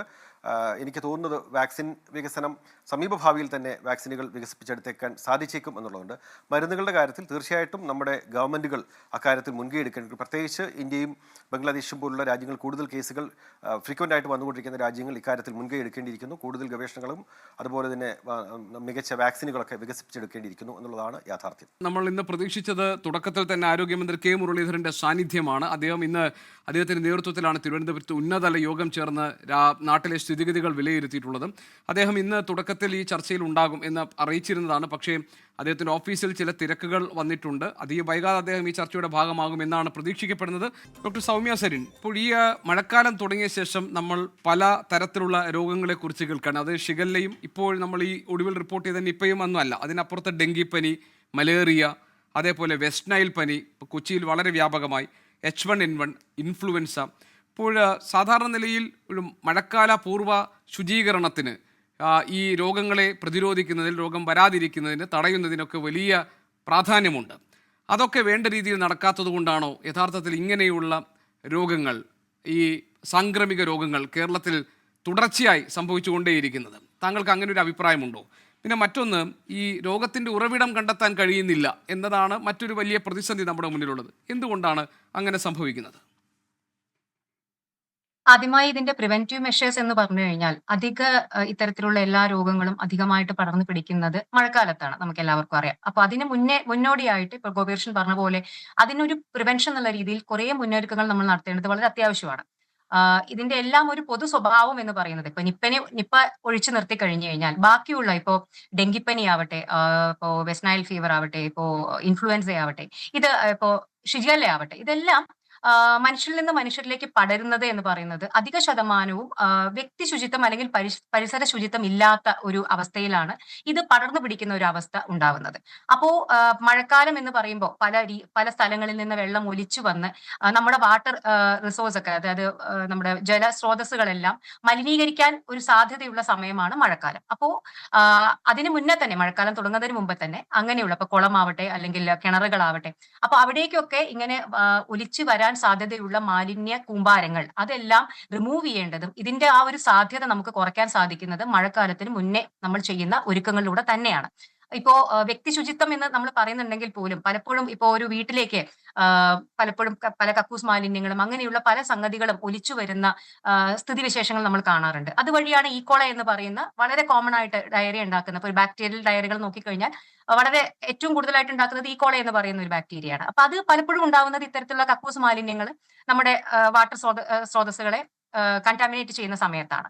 അതുപോലെ തന്നെയാണ് ഇപ്പൊ ഷിഗല്ലയുടെ കാര്യം നോക്കുകയാണെങ്കിൽ ഇപ്പൊ ഒരു സ്കൂളിലെ ഒരു വാട്ടർ സോഴ്സിന്റെ കാര്യത്തിലാണ് ഇപ്പൊ ഒരു സംശയം പ്രകടിപ്പിച്ചിരിക്കുന്നത്. ഒരു സ്കൂളിലെ ഒരു കിണറിലെ വെള്ളത്തിൽ ഇതിന്റെ സാന്നിധ്യം കണ്ടെത്തിയിരിക്കുന്നു എന്ന് പറയുന്നു. അപ്പൊ ഇതെല്ലാം ആക്ച്വലി നമ്മൾ ചെയ്യേണ്ടത്, പലപ്പോഴും ഒരു തെറ്റായ പ്രവണത ഞാൻ കാണുന്നത്, കേസുകൾ ഔട്ട്ബ്രേക്ക് ഉണ്ടായതിന് ശേഷമാണ് നമ്മൾ ഇതൊക്കെ എവിടെ നിന്നാണ് എന്നുള്ളത് അന്വേഷിച്ച് കണ്ടെത്തി. പക്ഷെ അപ്പോഴേക്കും കുറെ പേര് അത് ഉപയോഗിക്കുകയും ഒരു പരിധി വരെ അത് പടർന്നു പിടിക്കുന്ന ഒരു അവസ്ഥ ഉണ്ടാവുകയും ചെയ്യുകയാണ്. പക്ഷെ ഇതെല്ലാം നമുക്ക് കുറെ പ്രിവെന്റ് ചെയ്യാൻ സാധിക്കുന്ന, നമ്മൾ ചെയ്യുന്ന മുന്നൊരുക്കങ്ങളിലൂടെ പ്രിവെന്റ് ചെയ്യാൻ ഒരു പരിധി വരെ സാധിക്കുമെന്ന് തന്നെയാണ് ഞാൻ കരുതുന്നത്. ഇപ്പൊ ഡെങ്കിപ്പനിയുടെ കാര്യം പറയുമ്പോൾ നമ്മൾ മഴക്കാലത്തിന് മുമ്പ് തന്നെ നമ്മളൊരു ഡ്രൈ ഡേ പോലെയുള്ള കാര്യങ്ങൾ, അല്ലെങ്കിൽ ഒരു ഡ്രൈ ഡേക്ക് നമ്മൾ ചെയ്യുന്ന കാര്യങ്ങളെല്ലാം മഴക്കാലത്തിന് മുമ്പ് നമ്മൾ ഓരോരുത്തരും നമ്മുടെ വീട്ടിൽ, ഇതിപ്പോ മുന്നൊരുക്കങ്ങൾ എന്ന് പറഞ്ഞാൽ നമ്മൾ വ്യക്തിപരമായിട്ട് നമ്മൾ നമ്മുടെ വീട്ടിലും ചെയ്യേണ്ട കാര്യങ്ങളാണ്. പിന്നെ അത് മാത്രമല്ല സർക്കാർ കൂടി ഉൾപ്പെട്ട് തദ്ദേശ സ്വയംഭരണ സ്ഥാപനങ്ങളെ എല്ലാവരെയും ഒത്തൊരുമിച്ച് അവരുടെ പ്രവർത്തനങ്ങളിൽ കൂടെ ഇത് നമ്മൾ ഇൻഡിവിജ്വൽ ആയിട്ട് നമ്മൾ ചെയ്യണം, ഒരു കളക്റ്റീവ് ആയിട്ടുള്ള എഫേർട്ടും രണ്ടും ആവശ്യമാണ്. ഇപ്പൊ നമ്മൾ വീട്ടിൽ പറയുകയാണെന്നുണ്ടെങ്കിൽ മഴക്കാലത്തെ വെള്ളം, അതിപ്പോ പിന്നെയും ഞാൻ റിപ്പീറ്റ് ചെയ്യുകയല്ല, പക്ഷെ ഡെങ്കിപ്പനിയെ വെച്ച് നോക്കുന്ന സമയത്ത് പലപ്പോഴും സോഴ്സ് എന്ന് പറയുന്നത് നമ്മുടെ വീടിന്റെ തൊട്ടപ്പുറത്ത് അല്ലെങ്കിൽ ചുറ്റുപാടുമുള്ള പല സ്ഥലങ്ങളിൽ നിന്ന് തന്നെയാണ് ഈ ഡെങ്കിപ്പനിയുടെ കൊതുകുകൾ നമ്മളെ ആക്രമിക്കുന്നതും അതുപോലെ തന്നെ ഡെങ്കിപ്പനി പടർന്നു പിടിക്കുന്നതും. ഷിഗല്ലയുടെ കാര്യത്തിലും അങ്ങനെ തന്നെയാണ്. നമ്മുടെ വാട്ടർ സോഴ്സുകൾ, ഇപ്പോ ഇന്ന് എന്റെ ക്ലിനിക്കിൽ വന്ന ഒരു കുഞ്ഞിന് ഇതുപോലെ ഡിസെൻട്രി ആണ്. അപ്പോ ഒരു ഹിസ്റ്ററി എടുത്ത് നോക്കുമ്പോൾ കഴിഞ്ഞ 6 മാസത്തില്, ഇപ്പോ 6 മാസത്തിൽ ഇത് 3ാമത്തെ തവണയാണ് അവർക്ക് ഡയറിയൽ ഡിസീസ് വരുന്നത്. അപ്പോൾ ഞാൻ വീട്ടിൽ അവരെങ്ങനെയാണ്, ഏതൊക്കെയാണ് അവർ വെള്ളം ഉപയോഗിക്കുന്നത്? ഇപ്പൊ നമുക്കറിയാം കൊച്ചി പോലെയൊക്കെയുള്ള സ്ഥലങ്ങളിൽ അപ്പാർട്ട്മെന്റുകളിൽ നമ്മൾ ഉപയോഗിക്കുന്ന വെള്ളം എന്ന് പറയുന്നത് ഇങ്ങനെ ക്യാനുകളിൽ വരുന്ന പ്യൂരിഫൈഡ് വാട്ടർ ആണെന്ന് ആ ഒരു വിശ്വാസത്തിലാണ് നമ്മളതെല്ലാം കൺസ്യൂം ചെയ്യുന്നത്. അപ്പൊ ഞാൻ ചോദിച്ച സമയത്ത് ഇവര് ഈ പറയുന്ന, ഇവിടെയും ഇപ്പൊ ഞാൻ ഷാർജയിലാണ്, UAE നമ്മൾ എല്ലാവരും അധികം ഉപയോഗിക്കുന്നത് ഇങ്ങനെയുള്ള ക്യാനിൽ വരുന്ന വെള്ളമാണ്. പക്ഷെ അത് തിളപ്പിച്ചുപയോഗിക്കുക, തിളപ്പിച്ചാറിയതിനു ശേഷം മാത്രം, ഇപ്പൊ നമ്മൾ പ്യൂരിഫയറിൽ നിന്ന് ഉപയോഗിക്കുന്ന വെള്ളമാണെങ്കിലും ഇത്തരത്തിൽ ക്യാനുകളിൽ വരുന്ന അതെല്ലാം പ്യൂരിഫൈഡ് വാട്ടർ ആണെന്നാണ് വെപ്പ്. പക്ഷെ ഞാൻ ചോദിച്ചപ്പോൾ അവർ വീട്ടിൽ ഉപയോഗിക്കുന്നത് ആ വെള്ളം അതുപോലെയാണ് അവർ കുടിക്കാൻ ഉപയോഗിക്കുന്നത്, അവർ തിളപ്പിക്കുന്നില്ല. അപ്പൊ അത് കാരണമായിരിക്കാം അതൊരു പെർമനന്റ് സോഴ്സ് ഓഫ് ഇൻഫെക്ഷൻ ആയിട്ട് അവിടെ വർക്ക് ചെയ്യുകയാണ്. ഡോക്ടർ സൗമ്യ, താങ്കൾ പറഞ്ഞത് ഇപ്പോൾ നമ്മൾ ഈ പ്യൂരിഫൈഡ് RO വാട്ടർ ഒക്കെ ഉണ്ടല്ലോ, അതെല്ലാം തിളപ്പിച്ച് കുടിക്കുന്നതാണ് നല്ലത് എന്നാണോ? സേഫ് ടു ഡ്രിങ്ക് എന്ന നിലയിലാണല്ലോ നമ്മൾ ആ വെള്ളമൊക്കെ ഉപയോഗിക്കുന്നത്. അതെ, അതാണ് ഞാൻ പറയാൻ ഉദ്ദേശിക്കുന്നത്. കാരണം നമ്മള് നിങ്ങൾ തന്നെ എത്രയോ തവണ റിപ്പോർട്ട് ചെയ്തിട്ടുണ്ടാവും അല്ലെ? പ്രത്യേകിച്ചിട്ട് ചൂട് കാലത്തൊക്കെ ഇത്തരത്തിൽ പല സ്ഥലങ്ങളിലും പ്രത്യേകിച്ചിട്ട് ഫ്ളാറ്റുകളിലേക്ക് വെള്ളം കൊണ്ടുവരുന്ന പല വണ്ടികൾ, ഇപ്പം ലോറി പോലെയുള്ള വണ്ടികൾ, ഇവർ വെള്ളം സംഭരിക്കുന്നത് പലപ്പോഴും വളരെ മലിനമായിട്ടുള്ള സോഴ്സുകളിൽ നിന്നായിരിക്കും. അപ്പൊ നമുക്ക് എങ്ങനെ ഇനിയിപ്പോ എത്രത്തോളം വലിയ ഫിൽറ്റർ ആണ് നമ്മൾ ഉപയോഗിക്കുന്നത് എന്ന് പറഞ്ഞാലും ഞാൻ എല്ലാവരോടും പറയാറുള്ളത്, തിളപ്പിച്ചാറിയതിന് ശേഷം മാത്രം 100 ഡിഗ്രിയിൽ തിളപ്പിച്ചതിന് ശേഷം ആ ആറിയ വെള്ളം മാത്രം നമ്മൾ ഉപയോഗിക്കുക.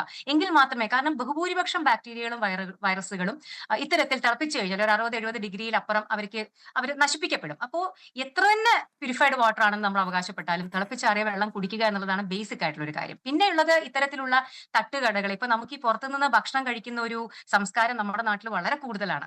അപ്പോ ഔട്ടിങ്ങിന് പോവുക, പുറത്തുനിന്ന് ഭക്ഷണം കഴിക്കുക, അത് തന്നെ പലപ്പോഴും ഇപ്പോ ഹോട്ടലുകളെക്കാൾ കൂടുതൽ പലപ്പോഴും ആളുകൾ ആശ്രയിക്കുന്നത് തട്ടുകടകളും അങ്ങനെയുള്ള ഒരു റോഡ് സൈഡ് ഒരു സെറ്റപ്പ് ആയിരിക്കും.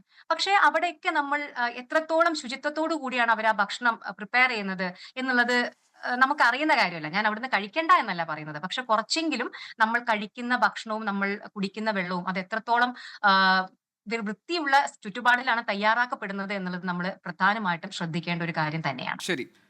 ഡോക്ടർ അൽത്താഫ്, ഇപ്പോൾ ഷിഗല്ല പോലെയുള്ള അല്ലെങ്കിൽ ഡെങ്കിപ്പനി പോലെയുള്ള രോഗങ്ങൾ വരാതിരിക്കാൻ നമുക്ക് കൂടി ശ്രദ്ധിക്കാവുന്ന കാര്യങ്ങളാണ്. അതായത് ഈ പറഞ്ഞതുപോലെ ശുചിത്വമുള്ള വെള്ളം, നല്ല ശുദ്ധമായ വെള്ളം കുടിക്കുക, ശുചിത്വമുള്ള പരിസരത്ത് നിന്ന് ഭക്ഷണം പാകം ചെയ്തത് കഴിക്കുക, അതുപോലെ കെട്ടിക്കിടക്കുന്ന വെള്ളം, മലിനജലം ഉണ്ടെങ്കിൽ അത് മാറ്റുക, ഇങ്ങനെ തുടങ്ങി നമുക്ക് ശ്രദ്ധിക്കാൻ കഴിയുന്ന ചില കാര്യങ്ങളുണ്ട്. പക്ഷേ ഇപ്പോൾ നിപ്പ ബാധിച്ച് ആ സമ്പർക്ക പട്ടികയിൽ കിടക്കുന്ന 72 പേരുണ്ടല്ലോ, അവരെ സംബന്ധിച്ച് ഈ കരുതലുകളൊന്നും ഇല്ലാഞ്ഞിട്ടല്ല അവർ ഇപ്പോൾ ഈ രോഗികളാണോ അല്ലയോ എന്നറിയാത്തൊരവസ്ഥയിൽ കഴിയുന്നത്. അതാണ് നിപ്പ പോലെയുള്ള ഒരു രോഗത്തിൻ്റെ പ്രശ്നം. അങ്ങനെയാണെങ്കിൽ ഏതെങ്കിലും ഒരു പ്രദേശം, ഡോക്ടർ, ഏതെങ്കിലും ഒരു മേഖല, ഏതെങ്കിലും ഒരു പ്രദേശം, ഏതെങ്കിലും ഒരു പ്രത്യേക ഇടം, അവിടെയാണ് ഈ ഇത്തരം രോഗങ്ങൾ നിപ്പ കൂടുതലായി വ്യാപിക്കുന്നത്. അങ്ങനെ നമുക്ക് ഈ കഴിഞ്ഞ താങ്കൾ പറഞ്ഞതുപോലെ ഈ 10-11 തവണത്തെ ഈ ഒരു ഔട്ട്ബ്രേക്കിനും ശേഷം നമുക്കത് ശാസ്ത്രീയമായി നമുക്ക് വിലയിരുത്താനോ കണ്ടെത്താനോ കഴിഞ്ഞിട്ടുണ്ടോ? അങ്ങനെ ഒരു മേഖല തിരിച്ച് അവിടെ കൂടുതൽ കരുതൽ വേണം എന്ന് പറയാൻ കഴിയുമോ? അല്ല, നിപ്പയുടെ കാര്യം ഞാൻ ആദ്യമേ തന്നെ സൂചിപ്പിച്ചതുപോലെ നമുക്ക് കോഴിക്കോട് ജില്ലയിലാണ് ഏറ്റവും കൂടുതൽ ഔട്ട്ബ്രേക്സ് ഉണ്ടായിട്ടുള്ളത്. പിന്നെ മലപ്പുറം ജില്ല, പിന്നെ പാലക്കാടും എറണാകുളം ഒക്കെ പാലക്കാട് 2 പ്രാവശ്യവും എറണാകുളത്ത് 1 പ്രാവശ്യം ഉണ്ടായിട്ടുണ്ട്. കോഴിക്കോട് ജില്ല കേന്ദ്രീകരിച്ച് വേണം, കോഴിക്കോട് മലപ്പുറം ജില്ലകൾ കേന്ദ്രീകരിച്ച് നിപ്പയുടെ കാര്യത്തിൽ നമുക്ക് സർവൈലൻസ് ശക്തിപ്പെടുത്തണം. അതാണ് ഞാൻ ആദ്യമേ പറഞ്ഞത്. പക്ഷേ ഇപ്പം ഡോക്ടർ സൗമ്യ സൂചിപ്പിച്ചതിന് കണ്ടിന്യൂഷൻ ആയിട്ട് ഒരു കാര്യം പറയേണ്ടിയിരിക്കുന്നു. ഞാൻ ആദ്യമേ സൂചിപ്പിച്ചു, ഈ ഷിഗല്ലയും നിപ്പയും രണ്ടും തീർത്തും വ്യത്യസ്തമായിട്ടുള്ള 2 രോഗപകർച്ചാരീതികളും വ്യത്യസ്തമായ സാഹചര്യങ്ങളുമാണ്. ഷിഗല്ലയുടെ കാര്യം പറയുമ്പം നമുക്ക് മറ്റുള്ള പരിസ്ഥിതിജന്യമായിട്ടുള്ള നിരവധി രോഗങ്ങൾ കേരളത്തിൽ പടർന്നു പിടിക്കുന്നതിനെക്കുറിച്ചും ചർച്ച ചെയ്യേണ്ടി വരും. കാരണം കഴിഞ്ഞ വർഷം, ഇപ്പോൾ ഈ വർഷം തന്നെ നിരവധി ഹെപ്പറ്റൈറ്റിസ് എ കേസ്, മഞ്ഞപ്പിത്തം റിപ്പോർട്ട് ചെയ്തിട്ടുണ്ട്. അതുപോലെ തന്നെ വയറിളക്ക രോഗങ്ങൾ, കഴിഞ്ഞ വർഷം ഏതാണ്ട് 5.5 ലക്ഷം വയറിളക്ക രോഗങ്ങളും 32,000-ഓളം ഹെപ്പറ്റൈറ്റിസ് എ കേസ് റിപ്പോർട്ട് ചെയ്തിട്ടുണ്ട്. അതിൽ 100-ഓളം മരണങ്ങളുണ്ടായിട്ടുണ്ട്. അതുപോലെ ജലവുമായിട്ട് ബന്ധപ്പെട്ട് തന്നെ മലിനജല സമ്പർക്കത്തിലൂടെ ഉണ്ടാകുന്ന എലിപ്പനി, കഴിഞ്ഞ വർഷവും 6,000-ഓളം കേസുകളുണ്ടായിട്ടുണ്ട്, 400 മരണങ്ങളുണ്ടായിട്ടുണ്ട്. ഇത്തരം പരിസ്ഥിതിജന്യമായിട്ടുള്ള നിരവധി പ്രശ്നങ്ങൾ, അമീബിക് മെനിഞ്ചൈറ്റിസ് മറ്റൊരു സംസ്ഥാനത്ത് റിപ്പോർട്ട് ചെയ്യാത്ത രീതിയിൽ കഴിഞ്ഞ വർഷം 200-ഓളം കേസ്, ഈ വർഷം ഇപ്പം തന്നെ 150-ഓളം കേസ് റിപ്പോർട്ട് ചെയ്തിട്ടുണ്ട്, 10-50-ഓളം മരണങ്ങളുണ്ടായിട്ടുണ്ട്. ഇതിൻ്റെ എല്ലാം ഒരു അടിസ്ഥാനപരമായിട്ടുള്ളൊരു കാരണം നാം തേടിപ്പോകുമ്പോൾ മലിനീകരണവുമായിട്ട് ബന്ധപ്പെട്ടിട്ടുള്ള പ്രശ്നങ്ങളാണ് കേരളം അഭിമുഖീകരിക്കുന്നത്.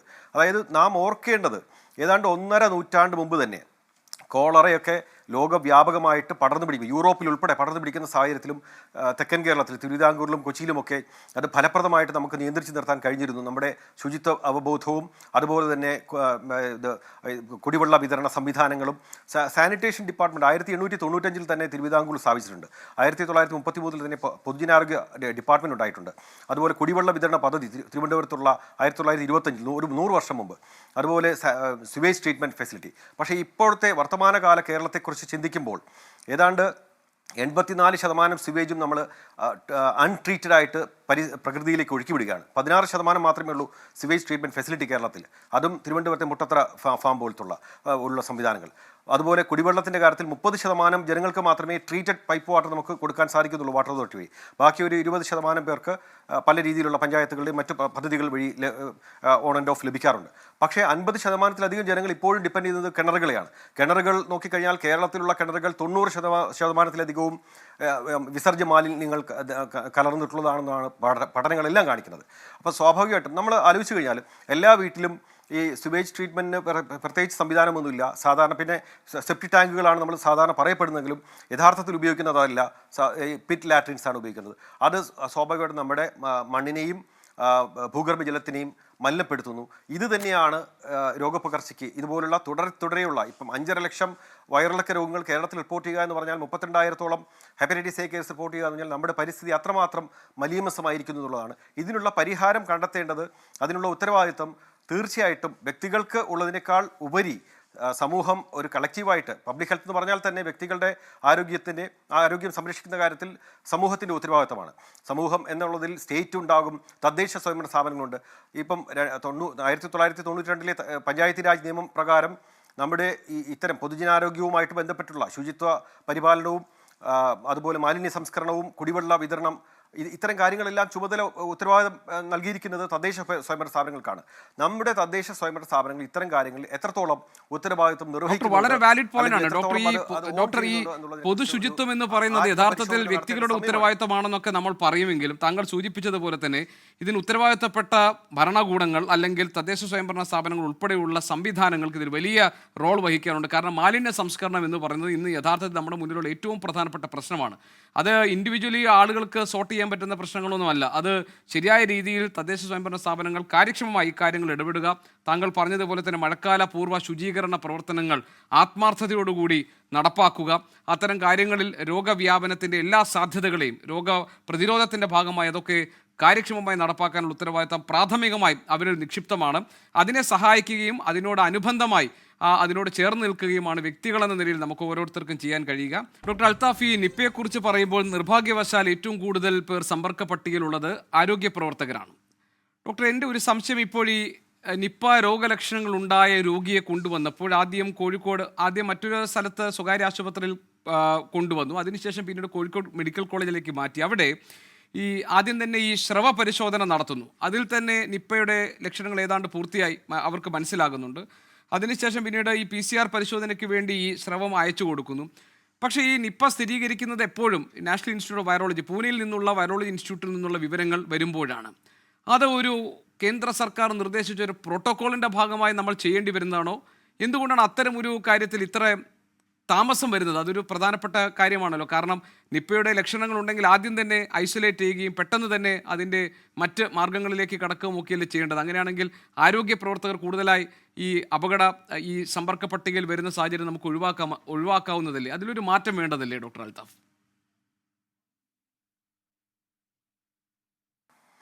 അല്ല, ഇതിൽ സാധാരണ ആശുപത്രികൾ അണുബാധ നിയന്ത്രണ സംവിധാനങ്ങൾ ഉണ്ടാവണം. അതിൽ ആരോഗ്യ പ്രവർത്തകരെല്ലാം തന്നെ രോഗികളുമായിട്ട് ഇടപഴകുന്ന ആരോഗ്യ പ്രവർത്തകരെല്ലാം തന്നെ കൃത്യമായിട്ടും മാസ്ക് ധരിക്കുകയും ഹാൻഡ് ഹൈജീൻ പാലിക്കുകയും ഒക്കെ തന്നെ ചെയ്യണം. ഇതാണ് ലോകവ്യാപകമായിട്ട് ഫോളോ ചെയ്യുന്ന ഇൻഫെക്ഷൻ കൺട്രോൾ പ്രോട്ടോകോൾസ്. അപ്പോൾ അത് കോവിഡിന് ശേഷം ലോകത്തെല്ലായിടത്തും ഇത് വളരെ വ്യാപകമായിട്ട് തന്നെ ആശുപത്രികൾ ഫോളോ ചെയ്യാറുണ്ട്. പ്രത്യേകിച്ച് കേരളത്തിൽ ഇപ്പോൾ കോവിഡും അതിനു മുമ്പുള്ള നിപ്പയുടെ അനുഭവത്തിൻ്റെയൊക്കെ വെളിച്ചത്തിൽ സർക്കാർ ആശുപത്രികളും സ്വകാര്യ ആശുപത്രികളും ഒക്കെ തന്നെ ഇത്തരം കാര്യങ്ങളിൽ നിഷ്കർഷ പുലർത്താറുണ്ട്. നമുക്ക് ഇപ്പോൾ ഒരു ഉദാഹരണം നോക്കിക്കഴിഞ്ഞാൽ ഈ 2018 നിപ്പ ബാധ ഞാൻ ആദ്യം സൂചിപ്പിച്ചതുപോലെ 23 കേസുകൾ ഉണ്ടായി. ആദ്യത്തെ രോഗിയിൽ നിന്ന് 19 രോഗികളിലേക്ക് പകർന്നു. ഈ 19 രോഗികളും ഒന്നുകിൽ പേരാമ്പ്ര താലൂക്ക് ആശുപത്രിയിൽ എത്തിയ രോഗികളോ മറ്റു രോഗികളോ കൂട്ടിരിപ്പുകാരോ അല്ലെങ്കിൽ ഈ ആദ്യത്തെ രോഗിയുടെ തന്നെ ബന്ധുക്കളോ ആയിരുന്നു. അത് കഴിഞ്ഞിട്ട് കോഴിക്കോട് മെഡിക്കൽ കോളേജിലും അതുപോലെ അവിടെയും ഒരു 10ഓളം പേർക്ക് പകർന്നു. പിന്നീട് മറ്റ് 3 പേരിൽ നിന്ന് മറ്റുള്ളവർക്ക് 3 പേർക്ക് കൂടെ പകർന്നു. ഇങ്ങനെ ഇതെല്ലാം സംഭവിച്ചിരിക്കുന്നത് ആശുപത്രികൾക്കകത്താണ് ട്രാൻസ്മിഷൻ ഉണ്ടായിരിക്കുന്നത്. അപ്പോൾ ആശുപത്രികൾക്കകത്ത് രോഗവ്യാപനത്തിനുള്ള സാധ്യത പ്രിവെൻറ്റ് ചെയ്യുക എന്നുള്ളതാണ് ഏറ്റവും പ്രധാനപ്പെട്ട ഒരു കാര്യം. അതിൽ തന്നെ നമ്മൾ മറ്റൊരു കാര്യം കൂടെ പറയുമ്പോൾ അതിനെ തെറ്റായ രീതിയിൽ വ്യാഖ്യാനിക്കരുത്. ഇപ്പോൾ അതായത് ഈ സർക്കാർ ആശുപത്രികളിൽ ഇത് രോഗപകർച്ച ഉണ്ടായി, അതേ സമയത്ത് തന്നെ ഈ 6ാമത്തെ രോഗിയെ 6ഉം 7ഉം 8ഉം രോഗികളെ രോഗം ആദ്യമായിട്ട് കണ്ടെത്തുന്നതും ചികിത്സിക്കുന്നതുമൊക്കെ മറ്റൊരു സ്വകാര്യ ആശുപത്രിയിലാണ്. സ്വകാര്യ ആശുപത്രിയിൽ എന്തുകൊണ്ട് ഈ രോഗം അവിടെ പകർന്നില്ല എന്ന് ചോദിച്ചു കഴിഞ്ഞാൽ തീർച്ചയായിട്ടും നാം ഈ ഒരു താരതമ്യം കാണണം. ഈ സ്വകാര്യ ആശുപത്രികൾ മിക്കവാറും വലിയ ആശുപത്രികളെല്ലാം തന്നെ ഈ വലിയ അക്രഡിറ്റേഷൻ ഉണ്ടാവും, NABH അക്രഡിറ്റേഷനും ഒക്കെ ഉണ്ടാവും. അതുകൊണ്ട് തന്നെ അവർക്ക് അണുബാധ നിയന്ത്രണ സംവിധാനങ്ങൾ കൃത്യമായിട്ടുണ്ടാകും. അതവർ നിഷ്കർഷിച്ച് അത് പാലിക്കാറുണ്ട്. അതുകൊണ്ടാണ് ആദ്യ ഔട്ട്ബ്രേക്കിൽ തന്നെ സ്വകാര്യ ആശുപത്രിയിൽ രോഗികളെ പോകുകയും അവിടെ രോഗം കണ്ടെത്തുകയും ചികിത്സിക്കുകയും ഒക്കെ ചെയ്തിട്ടും അവിടെ ഒരാൾക്ക് പോലും ഒരു ആരോഗ്യ പ്രവർത്തകനും അല്ലെങ്കിൽ മറ്റൊരു രോഗിക്കും രോഗം പകർന്നില്ല. അതേസമയം ആദ്യം ഉണ്ടായ 3 സ്ഥലങ്ങളും സർക്കാർ ആശുപത്രികളായിരുന്നു. പക്ഷേ അത് കോവിഡിന് ശേഷം സർക്കാർ ആശുപത്രികളും ഇക്കാര്യത്തിൽ വളരെയധികം മെച്ചപ്പെട്ടിട്ടുണ്ട്, അണുബാധ നിയന്ത്രണ സംവിധാനം. പക്ഷേ നമ്മുടെ തിരക്കുകൾ പലപ്പോഴും ഈ രോഗികളുടെ അമിതമായിട്ടുള്ള തിരക്കും ആധിക്യവും അത് ഈ അണുബാധ നിയന്ത്രണ സംവിധാനം പലപ്പോഴും പാളിപ്പോകാനുള്ള സാധ്യതയുണ്ട്. അതുപോലെ തന്നെ ആരോഗ്യ പ്രവർത്തകരുടെ KK ശൈലജ ആരോഗ്യമന്ത്രി ആയിരുന്ന സമയത്ത് നിപ്പ വന്ന ഒരു സമയത്ത് ഡോക്ടർ നിപ്പ വന്ന സമയത്ത് ഈ ആരോഗ്യ പ്രവർത്തകരുടെ കൂടുതൽ സുരക്ഷ ഈ രോഗം ബാധിച്ചിട്ടുള്ള ജില്ലകളെ സംബന്ധിച്ചിടത്തോളം കോഴിക്കോട്, മലപ്പുറം ജില്ലകളെ, അതുപോലെ പാലക്കാട് ജില്ലകളിൽ നമ്മൾ കൂടുതൽ ജാഗ്രത പാലിക്കേണ്ടിയിരിക്കുന്നു ആരോഗ്യ സ്ഥാപനങ്ങളിൽ. അത് വളരെ പ്രധാനപ്പെട്ട ഒരു ചോദ്യം തന്നെയാണ്. പിന്നെ മറ്റൊരു കാര്യം കൂടെ മനസ്സിലാക്കേണ്ടത്, ഈ നിപ്പ ബാധിച്ച ഉടനെ തന്നെ അത് എല്ലാവരിലേക്കും ആ രോഗിയിൽ നിന്ന് പകരുന്നില്ല എന്നുള്ളതാണ് ഇതുവരെയുള്ള പഠനങ്ങൾ, ഇതുവരെയുള്ള നിരീക്ഷണങ്ങൾ കാണിക്കുന്നത്. ഈ ആദ്യ രോഗി ഏറ്റവും ഗുരുതരമായ അവസ്ഥയിലേക്ക്, പ്രത്യേകിച്ച് അയാളുടെ ശ്വാസകോശത്തിലേക്ക് ഈ അണുബാധ ഉണ്ടായതിനു ശേഷം മാത്രമാണ് അത് മറ്റുള്ളവരിലേക്ക് പകരുന്നത്. ആ ഒരു ഘട്ടത്തിൽ മിക്കവാറും രോഗി ഗുരുതരാവസ്ഥയിൽ ആയിരിക്കാം, മിക്കവാറും ഇൻറ്റൻസീവ് കെയർ യൂണിറ്റിലോ ഒക്കെ ആയിരിക്കാം. അവിടങ്ങളിൽ സാധാരണഗതിയിൽ അണുബാധ നിയന്ത്രണ സംവിധാനങ്ങൾ ഉണ്ടാവാറുണ്ട്. ഇപ്പോഴുള്ള രോഗിയുടെ കാര്യത്തിലും ഏതാണ്ട് അക്കാര്യത്തിൽ തന്നെ നമുക്കിപ്പോൾ ഒരുപാട് ഭയപ്പെടേണ്ട ഒരു സാഹചര്യം ഇല്ല എന്നുള്ളതാണ് ഞാൻ മനസ്സിലാക്കുന്നത്. കാരണം ഈ ശ്വാസകോശത്തിലേക്ക് ബാധിക്കുന്ന ഒരു ഘട്ടം എത്തിയപ്പോഴത്തേക്കും കൃത്യമായിട്ടുള്ള ഒരു പ്രോട്ടോക്കോൾ വിധേയമായിരുന്നു. അതിനു മുമ്പുള്ള എക്സ്പോഷറിൽ രോഗം ബാധിച്ചിരിക്കാൻ സാധ്യത താരതമ്യേന കുറവാണ് എന്നുള്ളതാണ് മനസ്സിലാക്കുന്നത് ഇതുവരെയുള്ള. ശരി, ഡോക്ടർ സൗമ്യ സെരീൻ, ഈ ആരോഗ്യ പരിരക്ഷയുടെ കാര്യത്തിൽ, പൊതുജനാരോഗ്യ സംരക്ഷണത്തിന്റെ കാര്യത്തിലൊക്കെ കേരളത്തെക്കുറിച്ച് നമ്മൾ അഭിമാനത്തോടുകൂടി പറയാറുള്ളത് കേരളം ലോകത്തിന് തന്നെ മാതൃക എന്നാണ്. പക്ഷേ ഈ അടുത്ത കാലത്തായിട്ട് നമ്മുടെ പല ഗ്രാഫുകളും താഴേക്കാണ് എന്ന് പറഞ്ഞാൽ അത് ഒരു അവാസ്തവമായ ഒരു പ്രസ്താവനയാകുമോ? അതിനൊരു ഉദാഹരണം തന്നെ ഷിഗല്ലയെ തന്നെ എടുക്കാം. ഇപ്പോൾ 2025 133 പേർക്കാണ് രോഗം സ്ഥിരീകരിച്ചതെങ്കിൽ ഇപ്പോൾ 6 മാസം ആകുമ്പോൾ തന്നെ രോഗബാധിതരുടെ എണ്ണം ഇരട്ടിയായി. എവിടെ പോയി അങ്ങനെയാണെങ്കിൽ നമ്മുടെ പൊതുജനാരോഗ്യ രംഗത്തെ മികവ്? എവിടെ പോയി നമ്മുടെ പൊതുജനാരോഗ്യത്തെ മുൻനിർത്തിയുള്ള നമ്മുടെ ഈ പ്രവർത്തനങ്ങളൊക്കെ? എന്താണ് സംഭവിച്ചിട്ടുണ്ടാവുക? ഞാൻ ഒരിക്കലും കേരളത്തിന്റെ പൊതുജനാരോഗ്യത്തെ സംബന്ധിച്ച് ആ ഒരു ഏറ്റവും ബെസ്റ്റ് ആണ് എന്നുള്ള ആ ഒരു അതിനൊരു തിരിച്ചടിയാണ് ഈ പറഞ്ഞ കാര്യങ്ങൾ എന്നുള്ളത് ഞാൻ കരുതുന്നില്ല. കാരണം നമ്മൾ ഇതിൽ കാണേണ്ട അല്ലെങ്കിൽ മനസ്സിലാക്കേണ്ട വേറൊരു കാര്യം കൂടിയുണ്ട്. ഇപ്പോ നോർത്ത് ഇന്ത്യൻ സ്റ്റേറ്റുകളെയൊക്കെ വെച്ച് കമ്പയർ ചെയ്യുന്ന സമയത്ത് നമ്മുടെ ഡിറ്റക്ഷൻ റേറ്റും വളരെയധികം കൂടുതലാണ്. നമ്മളെ ഒരു വയറിളക്ക രോഗം വന്ന് ഒരു കുഞ്ഞിന് ഒരാൾക്ക് അതെന്താണെന്ന് കണ്ടെത്തുന്നു, ഇത് ഷിഗല്ല മൂലമാണെന്ന് കണ്ടെത്തുന്നു നമ്മൾ. അപ്പോൾ അതുകൊണ്ട് തന്നെ നമ്മളിപ്പോ കൂടുതൽ കേസുകൾ ഡിറ്റക്ട് ചെയ്യുമ്പോഴാണ് നമുക്ക് കൂടുതൽ കേസുകൾ റിപ്പോർട്ട് ചെയ്യപ്പെടുന്നു എന്നുള്ളത്. പല സ്ഥലങ്ങളിലും ആ വയറിളക്ക രോഗങ്ങൾ ബാധിച്ച് കുട്ടികൾ മരണപ്പെടുന്ന അവസ്ഥയിൽ പോലും അതെന്താണ് കാരണമെന്ന് കണ്ടെത്താത്ത അവസ്ഥയിലുള്ള ധാരാളം സംസ്ഥാനങ്ങൾ നമ്മുടെ ഇന്ത്യയിലുണ്ട്, അല്ലെ? അപ്പോൾ ഒരിക്കലും ഇതിനെ ആ ഒരു നെഗറ്റീവായിട്ട് കാണുന്നതിനോട് എനിക്ക് യോജിപ്പില്ല. നിപ്പ തന്നെ നമ്മുടെ കേരളത്തിൽ അത് ആ 2018 അത് എത്രയും വേഗം തന്നെ കണ്ടുപിടിക്കാൻ പറ്റിയത് നമ്മുടെ ആരോഗ്യ സംവിധാനം അത്രത്തോളം മികച്ചു നിൽക്കുന്നതിന്റെ ഒരു ഉദാഹരണം തന്നെയാണ്. അത് വേറെ എവിടെയെങ്കിലും ഇന്ത്യയിൽ വേറെ എവിടെയെങ്കിലും ആയിരുന്നെങ്കിൽ ആ കേസുകള് അങ്ങനെ ഒരു സസ്പീഷൻ വരാനും പെട്ടെന്ന് തന്നെ അത് കണ്ടുപിടിക്കാനും സാധിക്കുമോ എന്നുള്ളത് എനിക്ക് സംശയമാണ്. അത് കേരളത്തിലായതുകൊണ്ട് തന്നെയാണ് അത് അത്രയും വേഗം കണ്ടുപിടിക്കാനും അല്ലെങ്കിൽ അതിന് അങ്ങനെ പെട്ടെന്ന് തന്നെ നമുക്ക് അതിന് വേണ്ട റെമഡിയൽ മെഷേഴ്സ് എടുക്കാനും സാധിച്ചത്. പക്ഷേ ഒബ്വിയസ്ലി നമ്മൾ എല്ലായ്പ്പോഴും ഈ കണ്ണടച്ച് ഇരുട്ടാക്കിയിട്ടോ അല്ലെങ്കിൽ നമ്മളെപ്പോഴും നമ്പർ വൺ എന്ന് പറഞ്ഞുകൊണ്ടിരുന്നിട്ടോ കാര്യമില്ല. വീഴ്ചകൾ ധാരാളമായിട്ട് സംഭവിക്കുന്നുണ്ട്. അതിലൊന്നാണ് പ്രധാനപ്പെട്ട, നമ്മൾ കുറച്ചു മുമ്പ് പറഞ്ഞ പോലെ തന്നെ ഒരു കതിരിൽ വളം വെച്ചിട്ട് കാര്യമില്ല എന്ന് നമ്മൾ പറയാറുണ്ടല്ലോ. എന്തെങ്കിലും ഒരു ഔട്ട്ബ്രേക്ക് വന്നിട്ട് അതിനെപ്പറ്റി അന്വേഷിച്ചിട്ടോ അല്ലെങ്കിൽ പ്രിവെന്റീവ് മെഷേഴ്സ് എടുത്തിട്ടോ, നിപ്പയുടെ കാര്യം തന്നെ പറയുകയാണെങ്കിൽ മെയ് മുതൽ സെപ്റ്റംബർ വരെ, ഇന്ന് ആരോഗ്യമന്ത്രി തന്നെ പറഞ്ഞ കാര്യമാണ്, അത്രയും സമയം അതിന്റെ ഒരു പ്രജനന കാലഘട്ടമാണ്. അപ്പൊ ആ സമയത്ത് നമ്മൾ ഇത്തരത്തിൽ വവ്വാലുകളെ പ്രകോപിക്കുന്ന രീതിയിൽ അല്ലെങ്കിൽ അവരിൽ നിന്ന് ഇത് രോഗം പകരാനുള്ള സാധ്യതകൾ കൂടുതലുള്ള മാസങ്ങളാണ് ഇത് എന്ന് പറയപ്പെടുന്നു.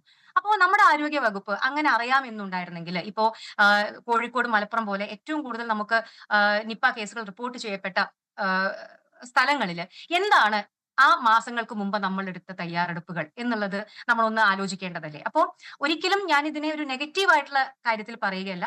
ഗോപീഷൻ പറഞ്ഞ പോലെ തന്നെ നമ്മൾ നമ്പർ 1 ആണ്, നമ്മൾ ഇന്ത്യയിൽ തന്നെ അല്ലെങ്കിൽ ലോകത്ത് തന്നെ മാതൃകയാണ് എന്നുള്ളത് ഞാൻ ഇപ്പോഴും പറയുന്നു. പക്ഷെ എങ്കിൽ പോലും അങ്ങനെയുള്ള ഒരു കാര്യത്തിന്റെ അതിൽ മതിമറന്നു പോവാതെ നമ്മൾക്ക് പറ്റുന്ന എവിടേക്കാണ് നമുക്ക് വീഴ്ചകൾ പറ്റുന്നതെന്ന് കുറച്ചുകൂടി കണ്ണു തുറന്ന് കണ്ട് അതിനെ കറക്റ്റ് ചെയ്യാനുള്ള മെഷേഴ്സ് കൂടി നമ്മൾ എടുക്കേണ്ടതുണ്ട്.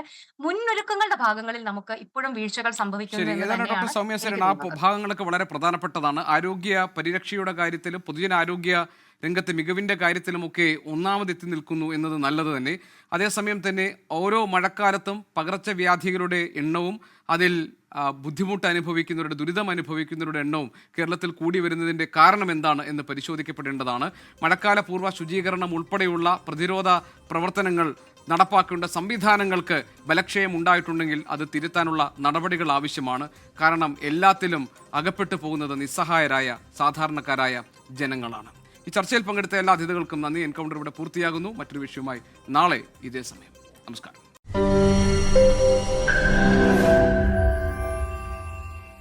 ലോകത്തെവിടെയായാലും ഏത് സമയത്തും 24 വാർത്തകളും ഓഗ്മെന്റഡ് റിയാലിറ്റി പാക്കേജുകളും എക്സ്പ്ലെയിനറുകളും വിശദമായി കാണാൻ ഞങ്ങളുടെ യൂട്യൂബ് ചാനൽ നിങ്ങൾക്ക് സബ്സ്ക്രൈബ് ചെയ്യാം.